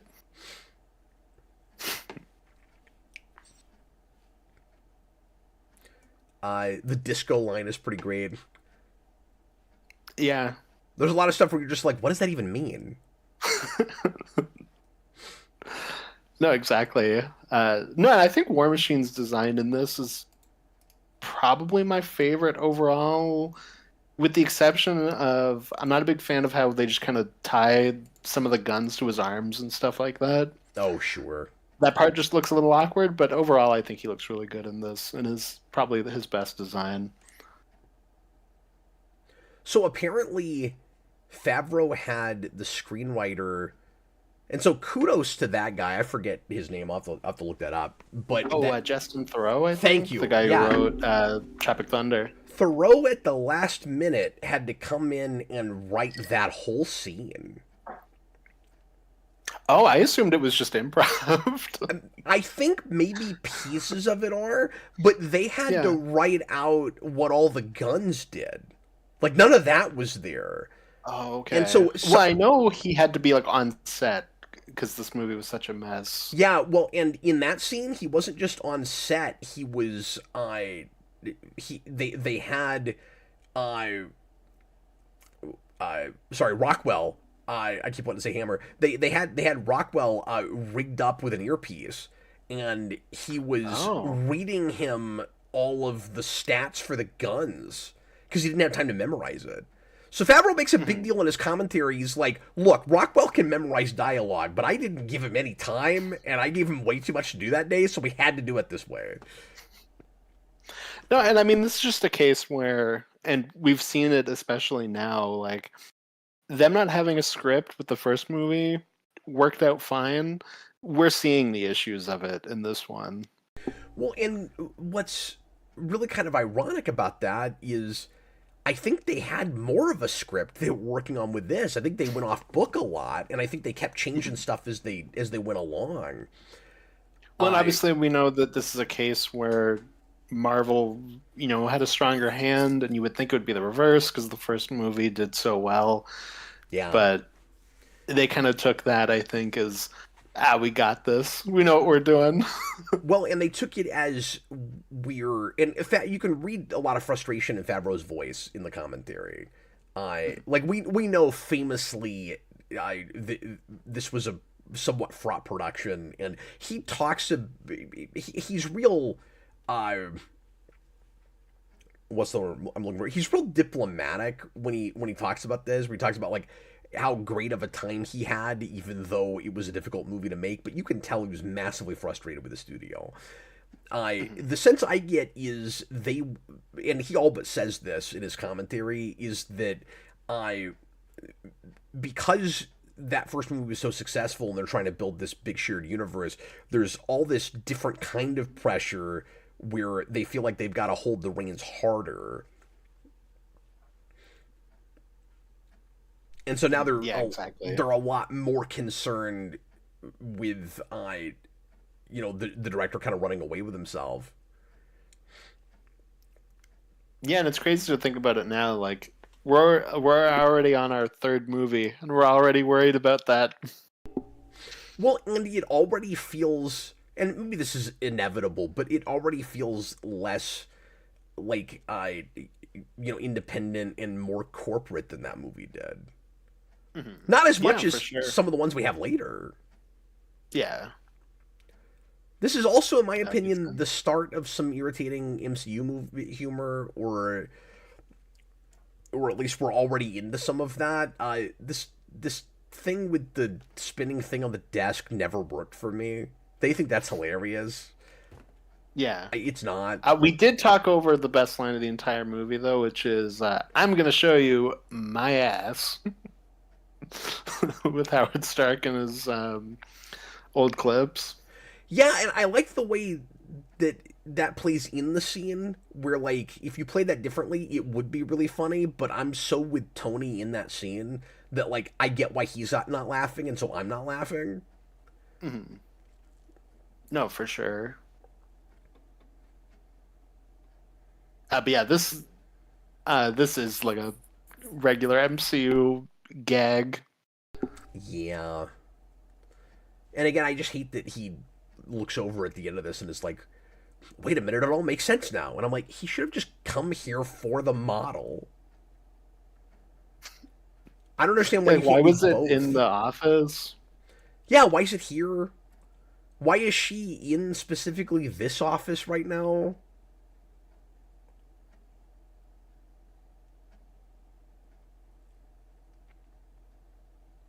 Yeah, I have no idea. Because this isn't the office they had in the first movie, I don't think. It looks different. Yeah, I don't think so. So I assume that could I might be wrong. A case of I assume you have a nicer this was spot now. Like some just extra office and not like the main one, but maybe it is the main one. I don't know. I mean, she's the CEO, so like I get that, but also, how do you feel about that plot point? Like, do you think that by the end of the movie she should have just stayed CEO? Well, and like I guess she does, right? So I think this movie plays it like he will be CEO moving forward, but moving forward they didn't understand that. Well, so she just keeps being CEO, and it's really weird. So what's complicated about it is the last scene with them plays like a big plot point that she doesn't want to do it anymore, and he's going to take it back. And then there's this line right at the end where they ADR'd it, like it wasn't in the scene originally, to have Tony say he's not going to let her give it up. And then when they get into 3, I guess that stuck? Yeah. It is weird. No, that's kind of like a Doctor Strange isn't allowed to be the Sorcerer Supreme thing, where like I don't really know why we did that. And his reasoning for it that he gives her, I always thought was weird. Like I get it in the movie's perspective. He thinks he's dying. He's trying to hand it off. Yeah. But like I think it's weird that she doesn't think it's weird that he's like, I need a successor. It's you, woman who's my age. I need a successor. I just sold all of our art that you curated for 10 years. I get in a race car. Like, he's doing and I know we said that that one might be something he would do anyway, but all these things compounded on top of each other, you'd think she'd be like, this seems like the behavior of a desperate, dying man. Yeah. No, and it's one of those cases where, like, it feels like we've made a couple and we're like, we don't know what to do with Pepper anymore. We'll do this, I guess. It's kind of got that energy. Yeah. It's weird that he needs a success for his company, but not for Iron Man.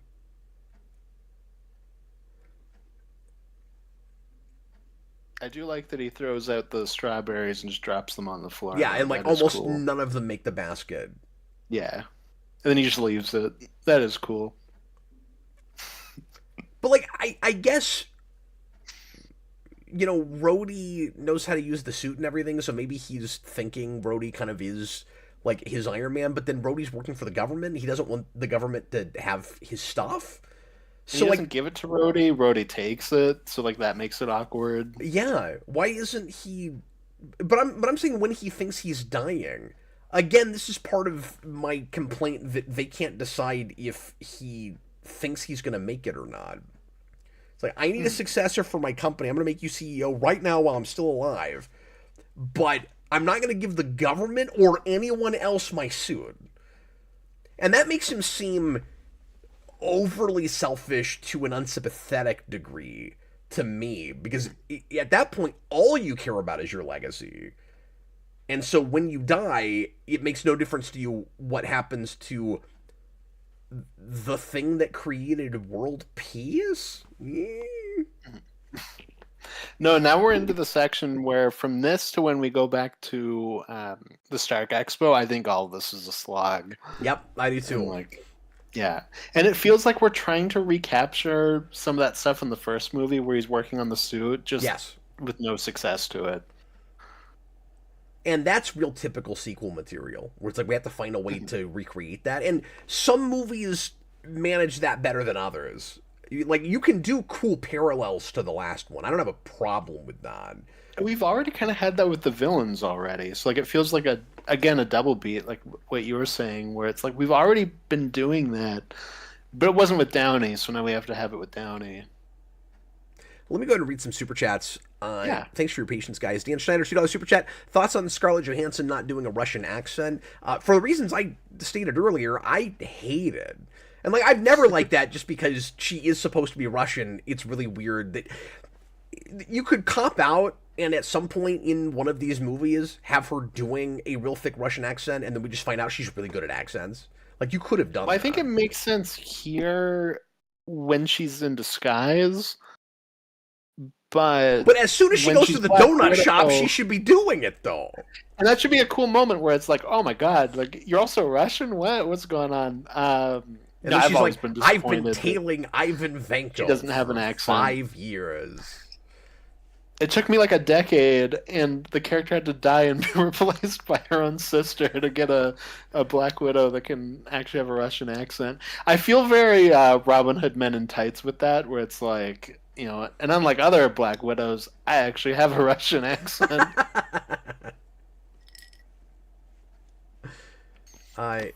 It's just weird when you cast a Black Widow that could have had that hammer line, I don't speak Russian. And Tony could have said it too. He could have paralleled it. She could have said it. Yeah. That's a problem. Oh, Angel Castaneda says I'm supposed to say Whiplash like Days of Future Past. I'm surprised I haven't done that yet. Because I usually I'm surprised you haven't done that yet either. Whiplash. Oh, and throughout all of the chat, he keeps trying to force people to say it that way. That's hilarious. Bob the Hun, $5 super chat. With how low the bar for MCU films are now, is this still considered a bad one? I bet you it's not on anybody's worst list at this point. Got so much worse. I agree with that, and it's still just as flawed as it always was. It's just, like you said, the bar is lower. Now, I will say, I expected to come into this and find it real refreshing compared to some of the stuff we've gotten lately. And like, I had maybe a little bit of like I said earlier, a better watch than I have in a long time, partly maybe because of that. But I'm in about the same place with it. I was more entertained, but I still have all the same frustrations with plot points.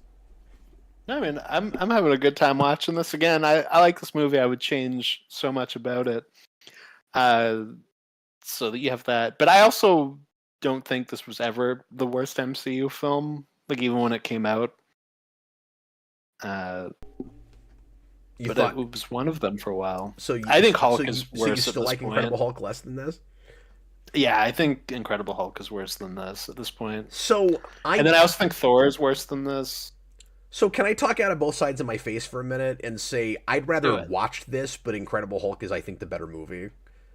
That just So I becomes used to think taste that until I stuff. rewatched it, and I was like, Incredible Hulk feels like a movie where they cut everything interesting about it, and is just a movie where I'm waiting for the really cool climax. Well, I'm And I don't have that with interested this.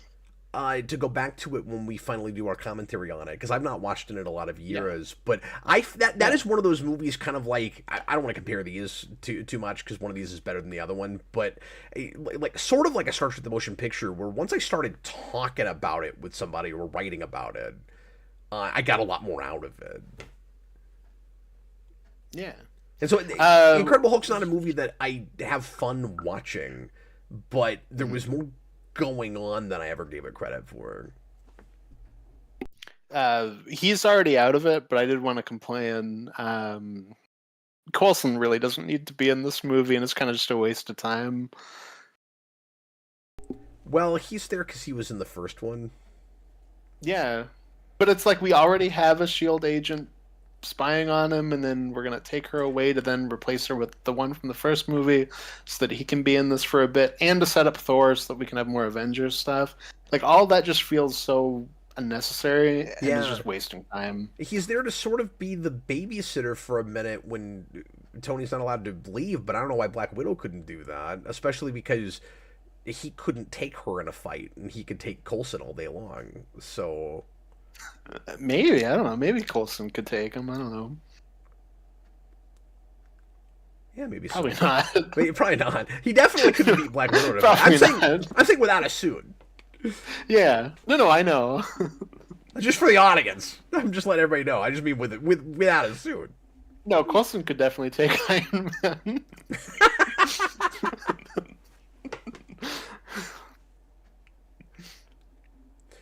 I but I guess it wastes like a ton Yeah. of time, but like it is still real estate that could have gone elsewhere, and Oh, is with really Coulson? just setting up stuff. Yeah, with Coulson. Well, and Coulson was originally supposed to be introduced in the senator scene.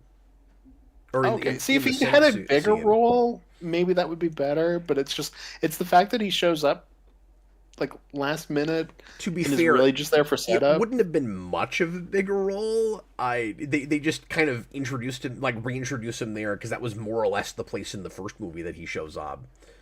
Oh, okay. And that scene definitely cuts together better without it because It doesn't feel like anything's missing in that sequence. no, and they shot so much for it that apparently there was one guy that spent the whole production, the whole post production, just editing that scene. That's crazy. There are like apparently a ton of different cuts of it. It's like a 12-hour cut of just that scene. Favreau called it that guy's hobby, like for the entire time.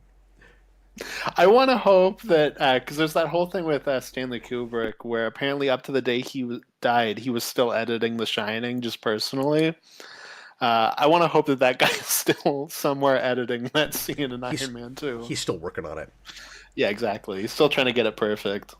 Chewbacca's Lover, $5 super chat. They cut out all of his best stuff. Apparently, we even got flashback stuff with Ivan's dad and Ivan growing up. The parallels are probably in the cutscenes. Yeah, but if you have that, you need to understand more about Howard also. And I don't necessarily need more with Howard and Tony, although you could maybe do that. I don't want to live in flashback land for too long. I kind of like that we just get that one glimpse where he seems to not have time for his son, and he really just doesn't know how to interact with his son, which is a problem a lot of fathers, especially of that generation, had. But Yeah. but what I really need is Howard and Ivan's father. Yeah, with Anton Vanko. And I kind of need Howard to have actually screwed that guy, I think. Yeah. You know, I want them to have both done something wrong, but as it plays here, I don't know what Howard did wrong. Mm-hmm. No, with how it plays, he's just kind of in the right by the end, it seems. It's like when your bad guy has a revenge plot where he wants someone dead because they killed someone that he cares about in self-defense. Like, I kind of hate those kinds of plots. Where it's like, well, yeah, like, what would you have done? Mm-hmm.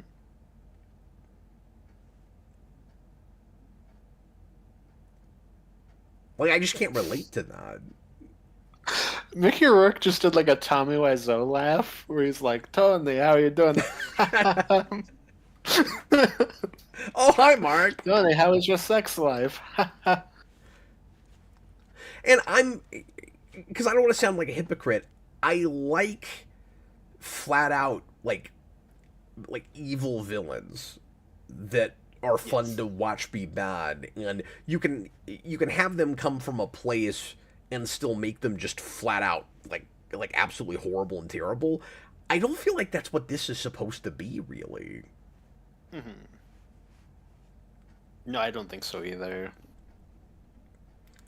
Especially with that opening. It's like we're supposed to feel bad when his dad dies. Mm-hmm. We just howl. Then you find out what he went to prison for, and you're like, "This is just a bad dude." I don't know. Tobin Belpont's $1 super chat. This movie a little bit sucks. Fair enough. Bob the Hunt 64 $2 super chat. He killed the bird to put it out of its misery. Yeah, he's like, I don't want this bird. I gotta put it out of its misery. Yeah, that's fair. It's like I'm moving on to the next stage. So basically, what you're saying is, if Tony Stark had a bird in the cave. Yeah, exactly. Well, the bird is his Yinsen, really. I thought his Yinsen was the guy that's like he can't get his head in that. No, that's the fat guy in the cave. Oh, okay. I'm sure I brought this up before, but one of my favorite pieces of trivia questions, or one of my favorite pieces of trivia is that this song is used in 2 different superhero movies, and the other one is Superman 2. Both 2 movies. That's true. And both movies infinitely better than their first film.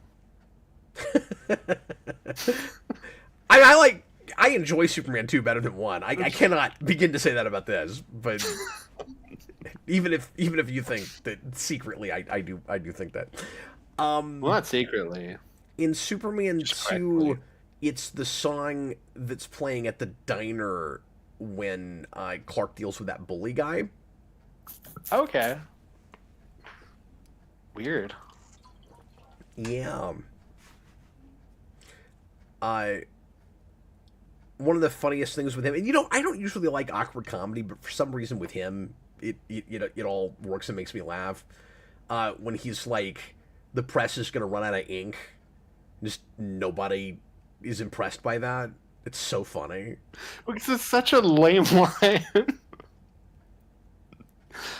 Well, and also like it's a really out of touch line. It's like even by now, everything's online. Like, what are you talking about? No, I think no matter when you say that, that is a lame line. No, I agree too. It's even worse here though. Yeah. I can't get down though with them thinking that his dancing is lame, because it's not lame, it's cool.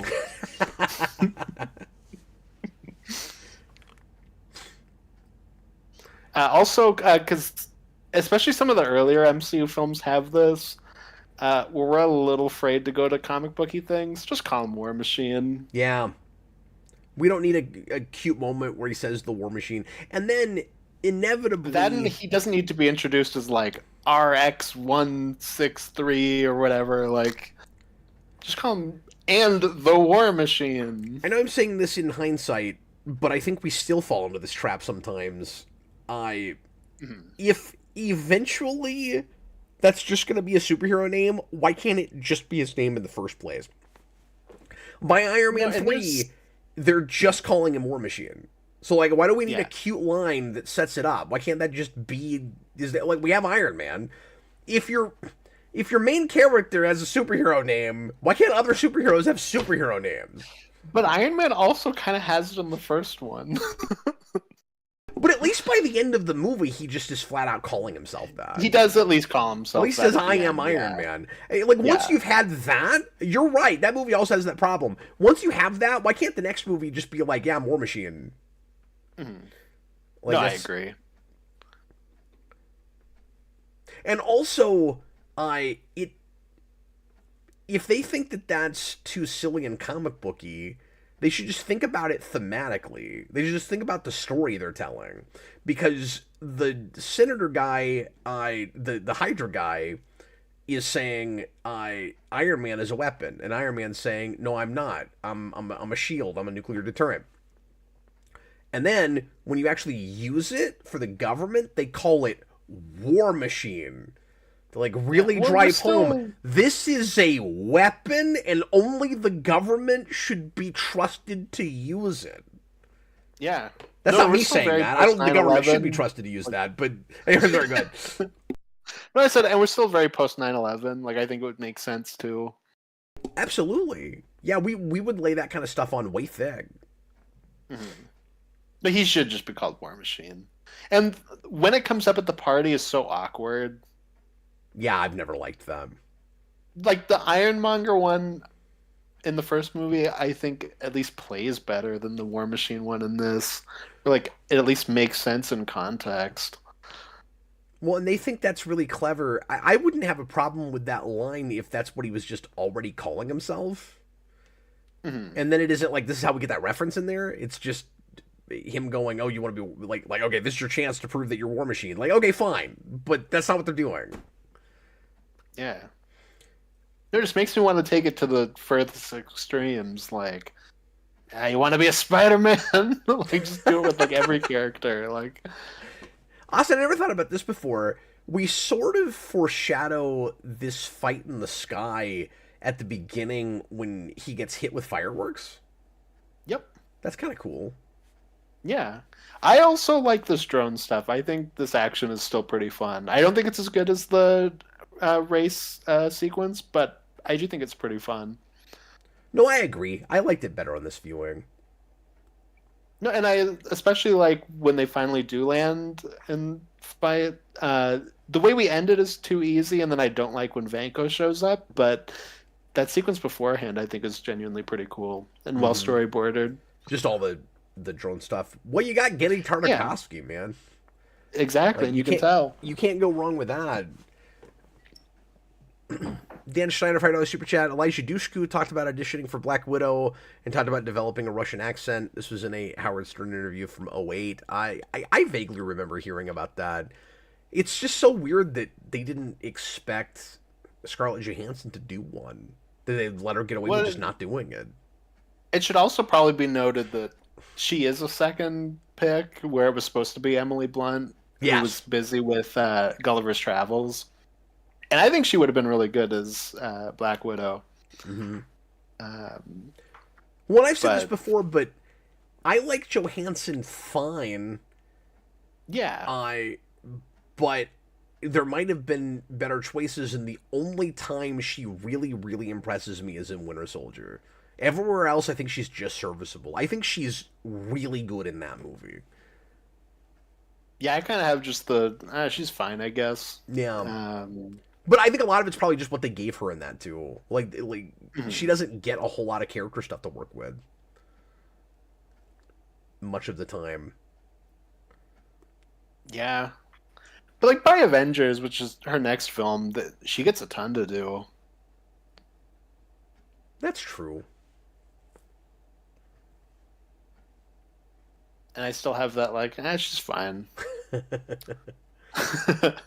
I guess I just like the way No, and they I wrote like her in Scarlett that more. Johansson as an actress and other things. Like that's not me saying she's a bad actress or anything. I'm excited to see her in the Batman. Yeah, I am kind of numb now with her, where it's like I just feel like she's in everything. Oh yeah. I feel like I haven't seen her in anything in a while Oh, outside really? of Jurassic Yeah, she Park. was in Jurassic Park, and yeah.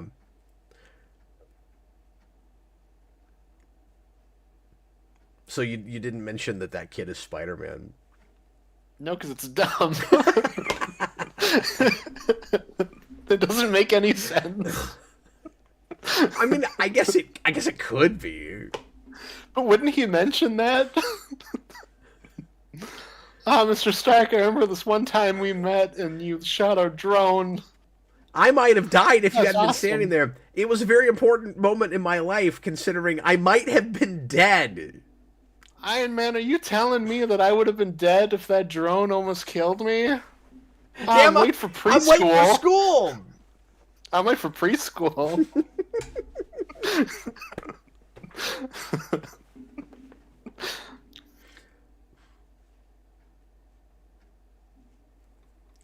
We're sure blowing up a lot of No, cars here, Austin.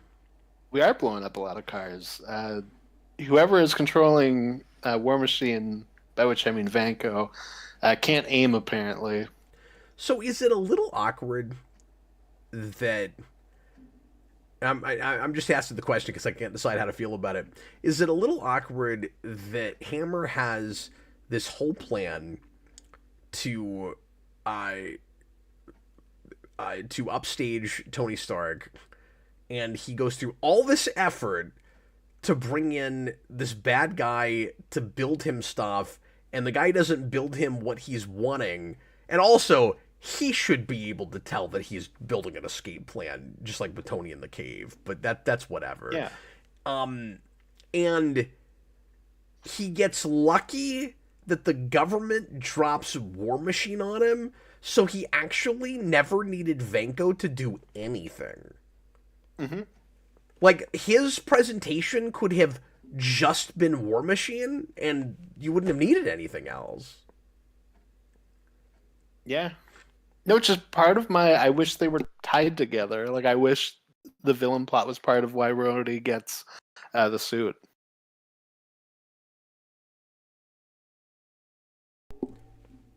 It's really hard not to just take all of the elements of this and try to rework them. Like I said, this movie needs a screwdriver. And if you were to do a food metaphor, because you love food metaphors, it's just a bowl of ingredients. Like, has it been cooked or put together? Yeah, you didn't put them in the oven. You didn't even mix them up yet. Yeah, and you're like, oh, these are some good ingredients. Yeah. Oh wait, that was the meal. You're expected to eat that stir fry before we stir fried it. Yeah, That's what exactly. it is. It's cold, unmixed stir fry. That's Yeah. Iron Man 2. Exactly. I probably did a food metaphor in that old scripted review. I don't remember what I said, but I like yours. And you That always worked. said that uncooked stir fry is also your favorite meal, so that also tracks. Oh.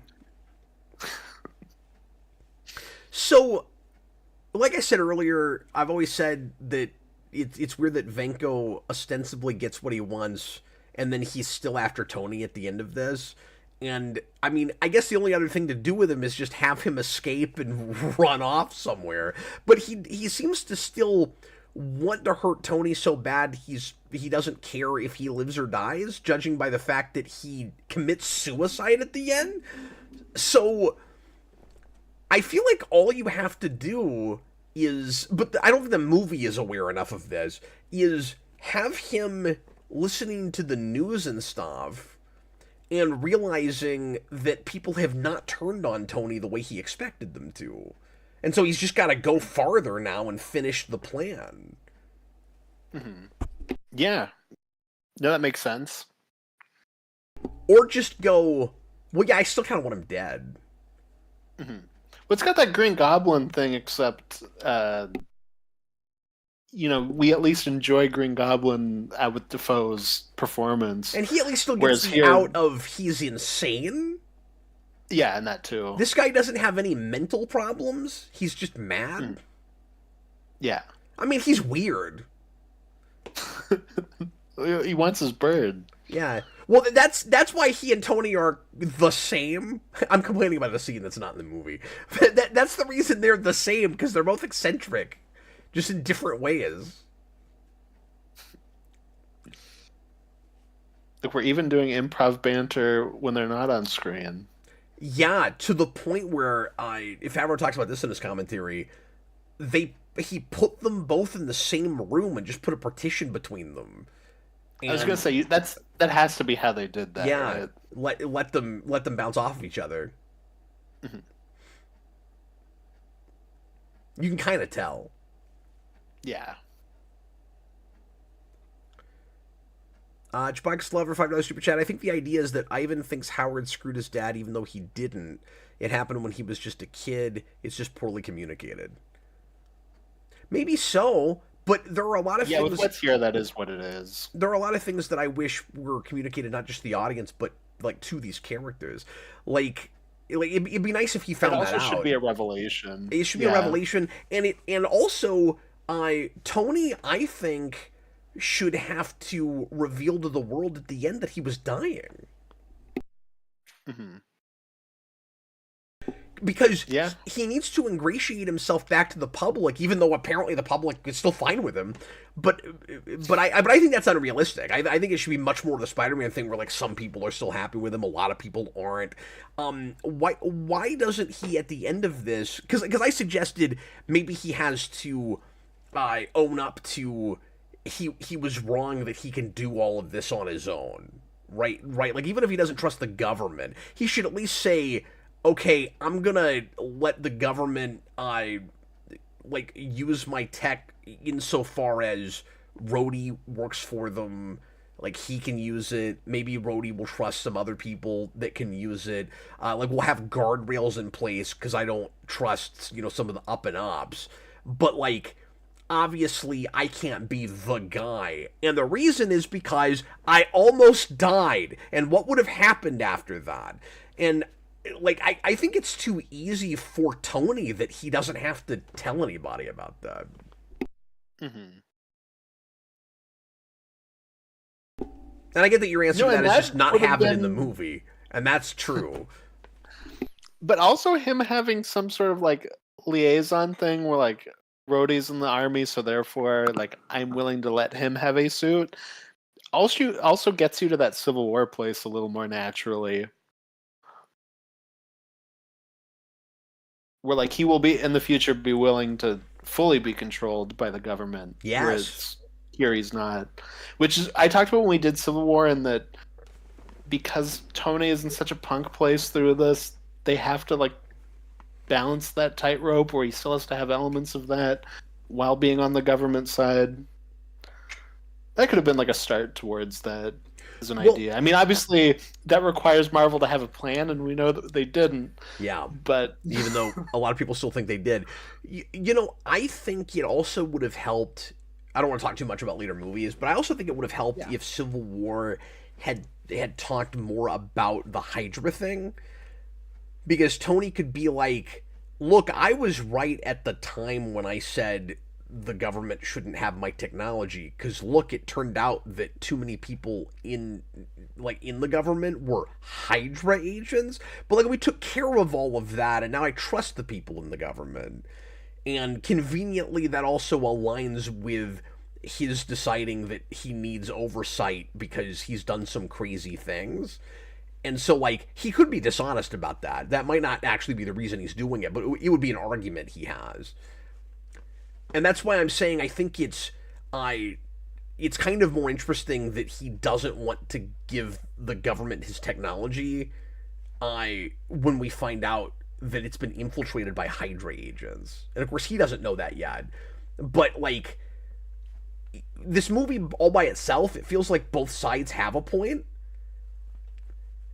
And then yeah, I know exactly. And then it becomes very much about healthy distrust of government when we realize that the very guy that was making the argument for government oversight is a Hydra agent. This is one of the only effects that doesn't really work in this film. This is our first case of person in an Iron Man suit with floating head with Vanko. His suit is also awful. It sucks. Well, I have a question. Yes. Why didn't he build an Iron Man suit in the first place? Like for himself, you mean? Like when he started working here, or like just before, like when he No, was I at mean his when house? he You mean? when he shows up at the racetrack. So he Oh, I think he has. just doesn't have the means to build a full suit at that point. I think is all it is. Okay, well here's my problem with it. He has maybe not the means, but time before, and now he Mhm. has not the means. Or he does have the means, but certainly not the time. I guess it would just take a long time to be able to make it. I don't know, and you would need a lot of material That's my that he point. Is couldn't I get. don't think he was there long enough to do this and make the drones, and you know what I mean? Oh, sure. Well, yeah, this is such an afterthought. Like it's Yeah. so just pulled out of their ass. There's no reason for him to. My point is, I don't know why he needs a suit here. Mm.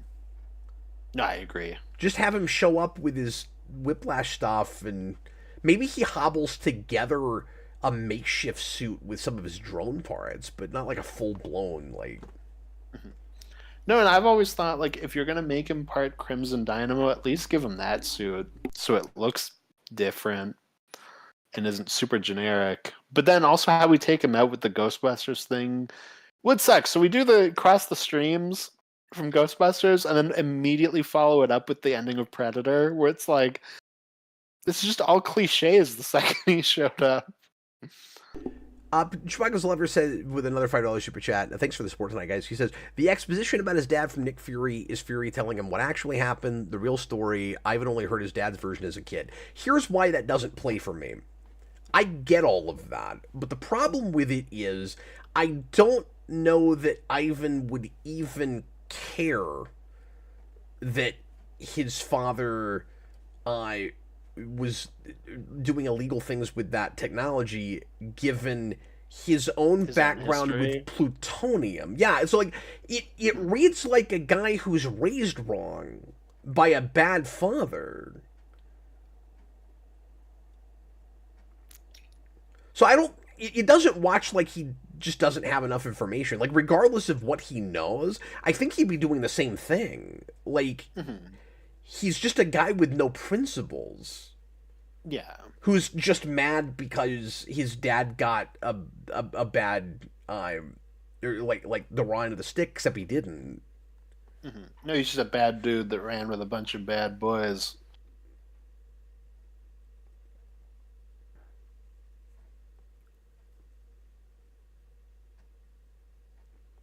Killer Moth. The means, all he would need is a cave and a box of scraps, obviously. Yeah, but his suit is a lot more refined than the one Tony made. It also looks a little like the Silver Samurai. Yeah. No, it is silly looking, but like it's a lot closer to the Ironmonger suit than it is to Tony Stark's cave suit. Yeah, when he's got like the whips in it Oh, but I and guess he's stuff, and it, saying like he could have built a tracks him. suit like the cave suit in his own country. I guess that's what he's saying. I mean, I think he's also just joking, but Well, no, he could have made a is too. cave I suit. know, I know. I take everything too seriously. It's fine. Cav, you take everything too metaphorically. I did we miss any super chats? I think we got everything. I think we got everything.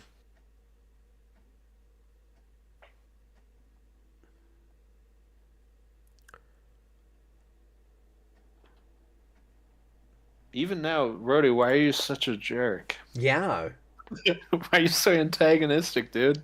I don't know why he's acting like that. You literally just let a villain steal, like, reprogram your suit and had to be saved. I also think he just played that last scene wrong. I think he read that line wrong. Like I would have been more uh, kind of joking and nudgy instead of like wasn't a question. Ugh. Like no. Ah! Well, he might as well have done that. Sick burn, drop the mic. Like no. Uh, Cap, I have to ask you a question. Yeah. Knowing that he's meeting with Tony Stark here, why did he bother to take the time to set up footage in the background of the Incredible Hulk? I Well, he didn't. I think that's on the news. But this isn't happening at the same time. It is according to Favreau. What? Yeah. Yeah, yeah. Favreau says this movie takes place before Incredible Hulk, and then that material is happening while the scene is happening, Okay. which is what I thought in the theater too. Weird. The way that always read to me was just they just had footage playing because they also have like everything here is like something to do with the Avengers. No, it's pretty clearly news footage. No, it is news footage, but it's specifically news footage of Hulk. Like I thought it was just archived news footage as opposed to it's happening right now footage. But then I guess this only takes place 6 months after the first movie, so I Hmm. guess that makes sense. The timeline of some of these early films are a little weird. Yeah, I something I had with this last watch, Austin, is I don't care for the like last like line and kind of feeling you're left with before credits. The prick bit. Yeah, like I don't mind that line or anything. It's just a really weird thing to end off with. It's almost like the senator guy sort of gets his comeuppance for a minute, like, but we're supposed to hate Yeah, I mean, him all throughout. I don't know. I think that's weird. no, I think it makes sense because it's like this guy was trying to take Iron Man away, so now it's his comeuppance for like it's supposed to be cathartic that we're like, oh, you didn't get to take it away, and now you're forced to do this and be humiliated in front of our hero. I think that makes sense. It's like a cathartic thing for the audience.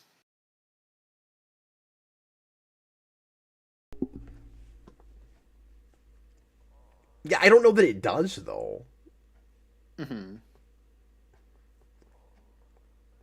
Yeah, I don't know because he's also like obviously they have an argument, in terms of the Iron Man suit, but like he's also just portrayed as an a-hole Yeah, whenever he's on screen. Like he's not an especially likable guy, and like that's you have to have some sort of wraparound to that by the end. yeah. That's why I think it's just odd that that's the very last scene. Hmm. Like I don't know what I would put after it or in its place or whatever necessarily, but I don't know. Just this last watch that kind of rubbed me the wrong way. Yeah, I don't know. It seemed awkward.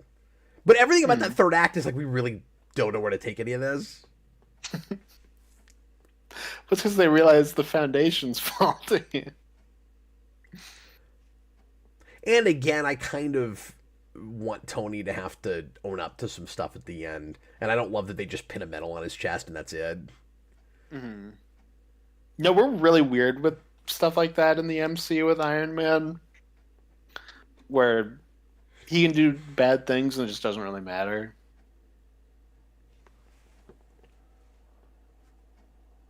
Yeah, like what has really changed from the the point that Vanko was trying to make to everyone when he fought him on the racetrack? Like he beat him in that fight and Hmm. then he beat him again at the end.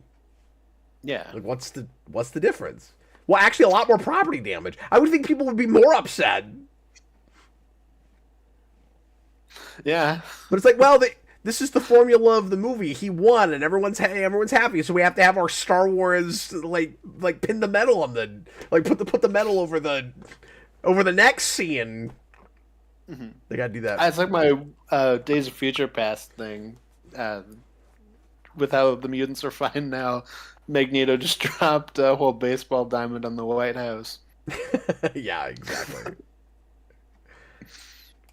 Let me scroll back and see if there's other comments that we should respond to. Feel free to talk about anything you want to right now, Austin. Um, you are incorrect. The circle is cooler than the triangle. Oh, that's fair. That's just a nostalgia thing for me, where like the Iron Man I grew up with had a triangle on his I don't chest. even feel strongly about it. I'm just joking. I But also I do don't. prefer the circle. I think it's fun that we get to see War Machine with a circle stand next to Iron Man with a triangle. It's really thematic. I just wish somebody had a square. You know, they could be like That would have been Squid Game. Rescue in Iron Man 3, and then eventually we'd build out a full Xbox or A full PlayStation controller. Xbox? No, Does full she? PlayStation controller. Does she? That's hilarious. Does she have a square in the comics? No, no. Oh, okay. And she can have a square, and then somebody can have an X. Riri Williams can have an X because she sucks. And then you have a full PlayStation controller. YouTube intentionally ruins lives. Cap, we have significantly less charming and impressive billionaires in real life with significantly more serious shortcomings that everyone still loves in real life. I disagree with that. I don't think there are any billionaires that everyone loves. And I mean, I don't want to get like too political with this, but I think here's the problem. Ivan absolutely has a point with I not with his dad necessarily, because I don't understand that whole thing, but he does have a point that people love to see heroes torn down and very powerful people that uh, that have, you know, a whole lot of resources and money, and people are jealous of, or people don't trust because power corrupts, all of that. And so yes, I can see the public being very happy with that person when they're I when you're getting something out of it. But the moment that they're shown that they might not be able to protect you like they're claiming they can, or that they don't really have your best interests at heart, a lot of people tend to turn on them pretty quickly, which we see all the time. Mm-hmm. So it would be mixed, and the movie doesn't portray it as We mixed. just don't even get a good enough idea of what people think of We Iron don't. Man either. But that's my point, is that the only examples we get are positive, except for the Mhm. media, which doesn't count. Yeah. Angel Castaneda is telling me to tell you that you're crazy for ranking Iron Man 2 higher than Winter Soldier. You are crazy for that, Cap. But gosh damn it, I respect it. I sure would be if that's what I was doing. Which you are. Absolutely. RJ Godzilla, this I believe was shot on film. Later they shot digitally, so it has that terrible color grading thing the rest of the MCU would have past Age of Ultron. Everything looks more fake.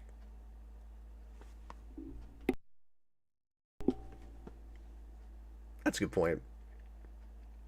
Oh, I meant to mention that we talked over it, but that Stark Expo song that's supposed to throw back to like the World's Fair and like Disney Epcot stuff and all that. And I think that was actually written by the guy that wrote a lot of Disney stuff. I think so, yeah. It That, reminds me of the Captain America song. Well, and I was gonna say, yeah, and they're using it that way, or I should say, the Captain America song is used like this. But it also reminds me of Mask of the Phantasm Yes. when they do their World's Fair. The Welcome Gotham to the Future, like it's that song. Welcome to 2099. Remember Thor? He's back. Meanwhile, in pog form. on the set of a different film. But not just footage of the film, which is kind of different. I feel like that's what we would do now. Well, some of it is. Is it? I thought this was fully made for Not according this. to Favreau. Oh no. Okay. He No, says this is definitely from he Thor. says the shot where the car drives up is them, but everything else is Thor. Now, Okay, I think I was just thinking of that because of that shot was new. It's been a while since I've seen Thor as well. But yeah, looking at it again, now that you said that, that's definitely from Thor. me too, because I can't remember how exactly Shield finds it. Like, so they know it drops somewhere and they're looking for it, and then they find it. It isn't like Or is that retcon by the time we get to the movie? Even though I think that's supposed to be footage from the... I don't know. I gotta watch it again. I don't know. They're like, I don't know, a hammer fell out of the sky. You should go look at it, Coulson. You should go find It that. might be another movie. Like, why is that significant until you've tried to pick it up? I don't know. Also, is it funny that we have an antagonist named Justin Hammer, and then your after credits they found Thor's hammer? I never thought of that before. Well, I said the hammer logo looks like Asgard. It's like that silhouette and then hammer under it. Oh, okay. I didn't know what you were getting at when you said that. Yeah. Sure. Let's go ahead and go to our Patreon reviews now. I've got at least 3 on Patreon, or I should say Patreon and Discord.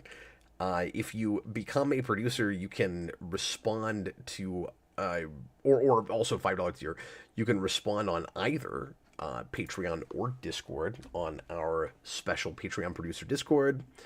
And Austin, how many do you have there? I have 4. And I have... Sorry, I'm refreshing this. I Rock. also have 4. Why don't you start? Okay.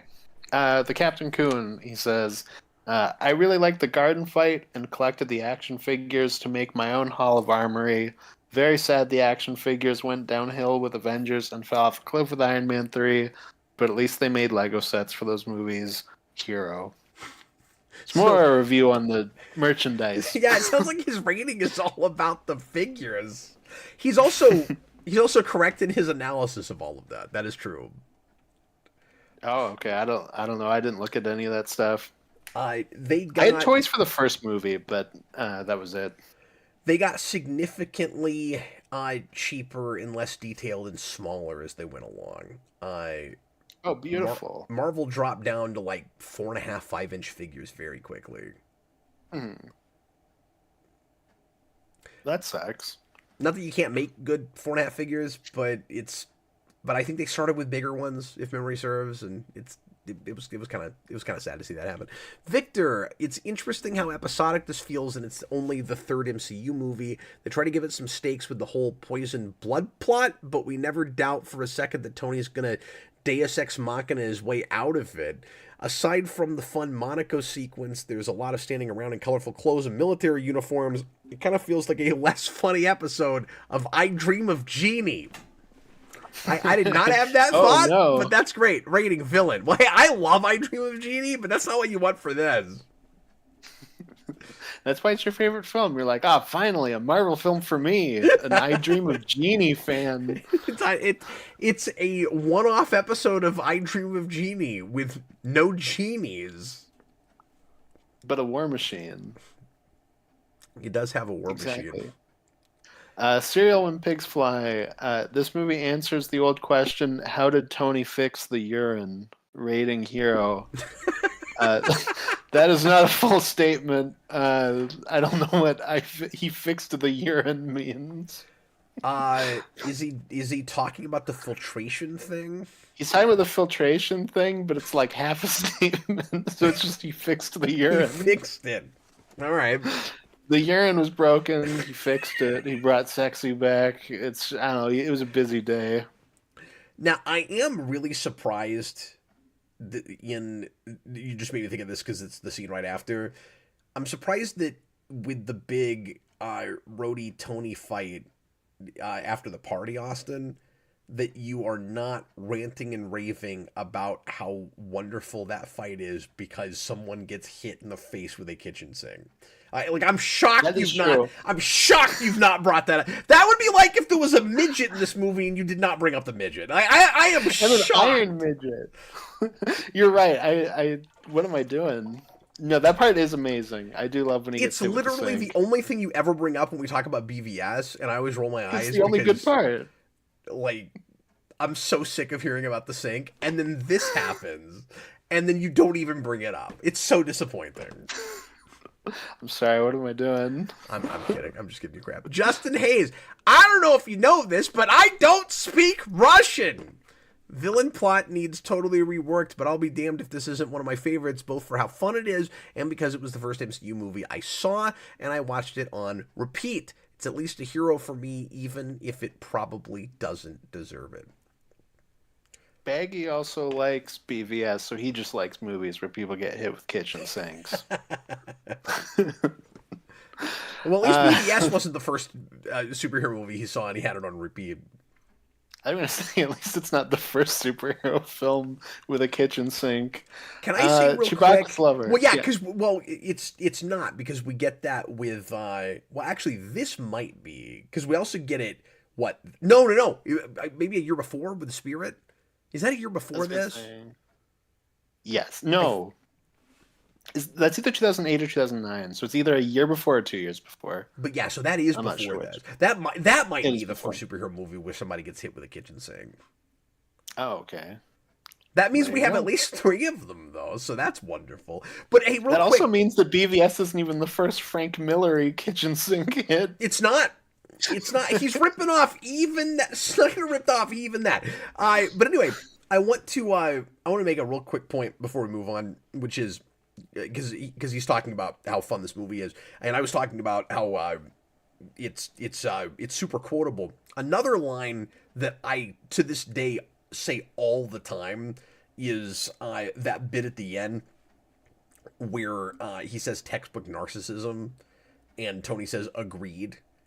That has stuck with me forever, and I find ways to sneak in agreed all the time. That is true. You do. And I know it's one word, but I think at least our base and anybody that is real familiar with MCU always knows what I'm doing. Like that's how distinct like Downey's delivery of that is. Like you can just say agreed, and we all know what we're doing. Like that's wonderful. No, and I do yell. I don't speak Russian at people. I have done that on more than one occasion.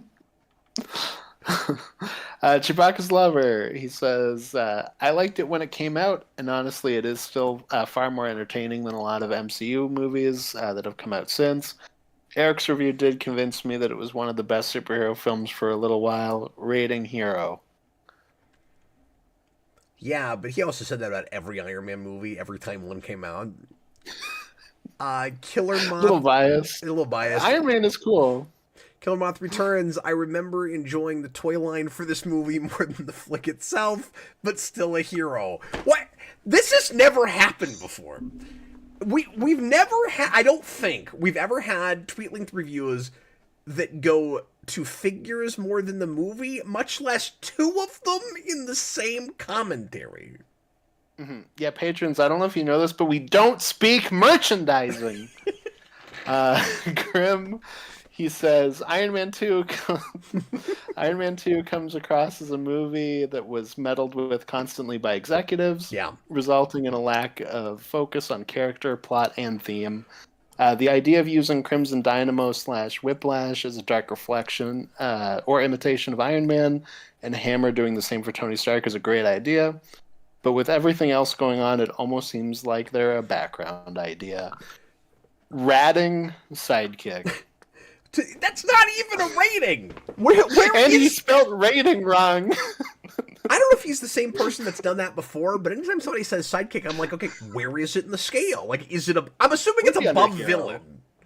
Yeah, it'd be between them. Is it one under hero? Yeah. So it's like a neutral. So he makes I know I'm making fun of him. He makes a terrific point, though, about how buried that idea is, to the point where I didn't even think to bring it up. That you have 2 villains that are both like perversions or bad parodies of your hero in different ways. On each side, which is a cool idea. Where you have one that knows how to build the tech, and you have the other one that's the rich playboy guy. Mm-hmm. No, I mean that is a really cool idea. It's too bad it's not brought to the fore at all. And they're both doing that all for the wrong reasons, and in certain ways, each of them are what Tony could be if he didn't go through the cave. Mm-hmm. I mean, especially the Justin Hammer part. I mean, he would always be more suave and cooler than him, but like he was closer to a Justin Hammer before, in the sense that he made weapons and didn't really care what happened with them, or just didn't give it any thought. Yeah, no, and Tony Stark being the one that puts Iron Man through the cave metaphor is an interesting idea as well. Yeah. Now I Yeah. guess Ironmonger kind of also did some of what Hammer does. Mhm. You know, like he. Which is probably why they went with such a different take, and it wasn't an elderly Hammer. Oh yeah, good call. Because that you might think too much of that last villain. Yeah, then you'd be like, oh, well, this is just Stain too. Daniel Davis, my opinion of Iron Man 2 is the same as it was in the theater. It's a watchable sequel that's a major step down from the first Iron Man. Agreed. The problem is that the villain's storyline, as well as the Palladium element, could have been so much better handled, and the attempts to shoehorn in MCU elements like Black Widow are not amazingly integrated. I pretty much said the same thing. It's crazy to realize that this and the Incredible Hulk back to back had people questioning Marvel's future. However, the cast mostly still works, with Sam Rockwell in particular making for a fun Justin Hammer. I'd love to give it to an ex-wife, but really, it's a hero. Yeah, I mean, if it wasn't for Avengers, it could have all toppled because a lot of people don't love Thor, and we like Captain America quite a bit, but I feel like generally people are kind of meh on it as well. Yeah, and it's got a weak ending. Hmm. So yeah, without Avengers being huge publicly, that could have been it. Yeah, it really could have. It could have just been That's true. Iron Man worked out and nothing else did. Well, and it gets to still think its biggest highs in the second phase. Yeah, I'm somewhere between two and three, where it's like two might be more consistent overall, but three has a lot of my favorite movies, but also They're both is where you good. start to see some of the flaws come in. Yeah, and like where does I guess Dark World's one of the earlier movies in the second phase, right? Yeah, it's the second film in phase two. Okay, so like that's pretty weak, and I put that movie under Iron Man 2 even. Yeah. No, and I like that movie more than some of their other movies, but You don't want to eh. watch it. I actually like can sit through it fine. Oh, okay, all right. Yeah. No, like I would put it over the last two Thors. Like I do think each Thor film is worse than the last. So I agree with you. I that's how bad those are. Is like I put it above those also, but I go to the same place you do with some things that where I don't always even agree with you. Where I'm just bored to tears. I fell asleep in the theater with Dark World. Like I so when you say I can sit down and watch that just fine. I don't feel like it's torture. I'm not having Clockwork Orange with it. I literally can't sit through it. I will fall asleep. No, it's fair. I think there's like a couple things that I like well enough in Dark World that it lasts me out a little bit better. Yeah. But overall, it's not a great movie. Uh, this is also not relevant to Iron Man 2, but we're talking about Thor. Sure. Did you see the other day Kenneth Branagh talked about wanting to come back to do a fifth Thor? Wow. If Yeah, I was they'll just surprised. give him some rope, I would be all for that. Hmm. Like I And what he said was he wanted to do Thor's Logan, which I'm not sure about that as like a pitch, but I mean, it could be cool. it could be cool. And you need to do something different from the campy stuff from the last two. Well, So and Jason Aaron did some stuff in his early run that they could pull from to feel like sort of a Logan. Like I could see it. yeah, yeah, But I don't he's a need good the director. movies to do what comics have been doing, where everybody's got to have their old man, whoever. Like I really don't need Yeah, that. and Old Man Thor is weird because Yes, he's it is. thousands of years old. This is coming So you from couldn't do somebody it that like that. really likes Logan, and I know that that's not a huge movie for you, but like I don't need everything to do with that. Mhm. Yeah, That was cool for me because it was unique. Like we hadn't done that. But I don't see everything do it. yeah, no, exactly. Now I did want that last Ronin movie to be made, but that's neither here nor there. Mostly because it's Yeah. better than it's a better idea than anything else we've done in the last decade and a half. But Mhm. No, for sure. Now we're just talking about Ninja Turtles. Let's get into Yeah, give us Old Man Iron Man 2. God damn it. That's the next thing we need.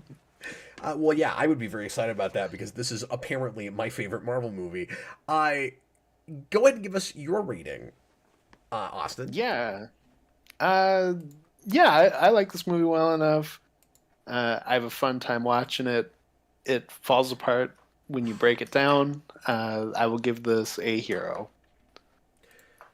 Well, I guess we're just in consensus land like with last week because we kind of all unanimously agreed that that had never happened. I don't think that our movie from last Not in the week history of the world. in the history of the world, yeah, but that Ghost Rider Part one or was a hero. two. We did have some different ratings this time. We had some discrepancies, but I'm with Austin on this one. I go hero, and I think there's a time I might have gone villain, but like it's too entertaining, and it's got a lot of really good like initial setup ideas, and so like I will say it's kind of a weak hero for me because I don't think it comes together at the end. So like narratively, um, I think I'm almost being too generous to give it a hero. But if I'm really honest with myself, like I gave Ghost Rider a hero. I think it's as good as that That's what I movie. was gonna say. Like, I would say this is better than either Daredevil or Ghost Rider, and I can give those like a confident hero. So I feel confident in giving this a hero. You might be objectively right that this is better than Daredevil. I did not in my ranking put it above it, but it came real close. Because with the director's cut with Daredevil, the ending at least sticks the landing better. No, fair enough. This doesn't have like the pacing inconsistencies and stuff that that movie does. Like this, you start to get into a place where it's like what elements matter to you most, and so like just on a again narrative level, I think I would put the Daredevil director's cut above this. This is a more competently made film as a film, most Mhm. assuredly. But I'm not Yeah. as I mean that's important and that's part of the effectiveness of telling your story, of course. Uh, but I'm much more concerned with like how I rate and rank these things just for this exercise, with how well the actual story comes together. Mhm. Yeah, for sure. So that's why I did that, but I don't love that anyway. So here's my ranking with this. And again, these things are always subject to change. And I was looking at this earlier. I've got a few things I kind of want to move around at some point, and I probably will. But I've got Iron Man 2 right now at the 34th spot. So I have it above Gods and Monsters and just under uh, the first X-Men film. I don't know if I can abide with that. Yeah, I don't know if I'm No, right fair about enough. it. I don't even remember No, if I fair gave enough. X Men a hero or a villain. If I gave it a villain, I definitely should have Iron Man 2 above it. I don't I definitely remember. gave it a villain. I feel like you probably gave it a I hero, but I think I could be gave it a wrong. hero. Yeah. And again, as much of a setup movie as that is, I think it still has a better sense of direction than this movie does. I don't mean better directing. I mean story direction. Yeah. No, no, I know what you mean. Yeah. I'm just making sure the audience knows what I mean. And then let's see where Austin has it. I'm probably not gonna have to scroll down as far. Ooh, I'm scrolling farther than I expected. I don't see it. Oh, you know what? I don't. You probably put it in after I had this up. Oh, yeah, if you put it up like a while ago, probably. Okay, what number do you have it at? I just don't see it. 31. 30. There it is. Sorry, I don't So know we're why. I we're just real couldn't see it. close. We're only 4 points away. Pretty close. Yeah, you got it just above Yeah. 89 and just under returns, which is really funny. You've sandwiched it between the two Burton Batman movies. It's great. Well, I was trying to decide if it should go under or above them, and then I went, I'm just gonna put it in the middle. That feels right. And Yeah, sandwich it. and I mean, my 89 bias.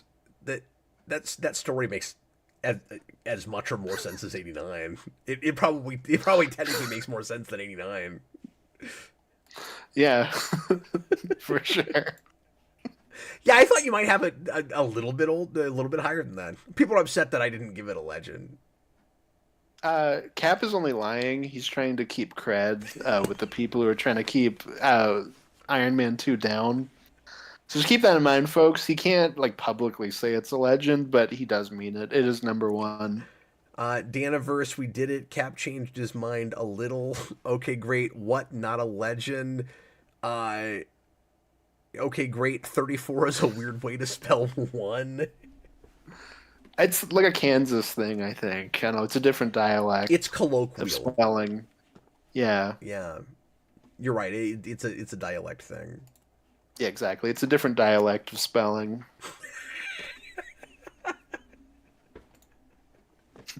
Shut up. Oh, okay. Sheesh. That's hilarious. And now I want a shirt that says different dialect of spelling. I want it on a hat. I feel like that's a good hat slogan. So Austin's not going to be here with us next Friday. I'm going to do a different thing with Jason. I'm not sure what yet, but we'll be back the week after that with another Rewind commentary. And Austin, would you please tell everybody what we're doing next time? Well, next time we're not going to have vengeance, but there will be punishment. That's right. We are doing Thomas Jane's Punisher to tie in, kind of. We're a week late, but to that new Punisher special. Which I don't know if we're going to watch and review ourselves, but it's coming out. I might watch it because it's an hour long. Yeah. I'm like, at that point, I'm like, I might as well watch it. I don't have a ton of faith in it, but it's only an hour. Well, if we have anything to say, we might do a short review on it. And at some point, we'll have to. Actually, I think the other specials are on the Rewind list. I don't know if we have to do those. Yeah, that's true. I mean, if we just do decide to count them, then we'll have to do it eventually anyway, and so we might as well tackle them. Obviously, Yeah, it is a weird kind of gray area. Yeah, obviously, I haven't been keeping track of Disney Plus lately at all, and like Daredevil lost me, and so or Born Again, so I've not bothered with season 2. I've heard a couple things that I'm sort of curious about with that now, but I don't know if enough to watch it. Oh, because I just don't trust it. But interesting. Yeah. But anyway, this isn't superhero, but I did start that new Darth Maul show. That's all right. Oh, okay. Yeah, a couple people on Discord I've seen talk about it. I was kind of having fun with that. I've only watched the first couple episodes, but the animation's they good. seem to like it. Yeah. Yeah. I like Whitwer. And so I thought I'd check that out. I'm not like a Clone Wars guy, so like I came into that, I don't remember anything from what little I've seen of Clone Wars. But they made that it so far anyway, like pretty watchable on its own. Oh, okay, well, that's good. And it's kind of fun to see Maul like right at the beginning of the Empire, where like for him it's super late stage Star Wars, but for everyone else it's still prequel matter. That's kind of fun. Anyway, cool. Well, thanks a lot for watching, everybody. Sure appreciate it. And once again, quick plug for Patreon. $10 tier on patreon.com/geekvolution gets you access to producer perks, including having your name right at the end of every episode, and you get to hang out with Austin and I on Discord and fun things like that. And so I'm going to do the name read thing right now. Appreciate all of our patrons. And also, before I do that, let me also say that I have started a new Patreon exclusive series that I'm going to try to do every week. It's called I'll Do It Myself, and it's just me by myself for half an hour to an hour. Maybe longer, depending on what we're talking about, and you guys get to help pick topics for that. I just pick one topic and ramble about it the entire time. And but I make that open to everybody while it's broadcasting, so folks can come in and chat with me. But then the playback is only for Patreon, and that's just at the $2 tier. So I wanted to mention that again, since that just started. That we've got more exclusive Patreon content, and I mean it's technically not exclusive because you can see it if you happen to be there.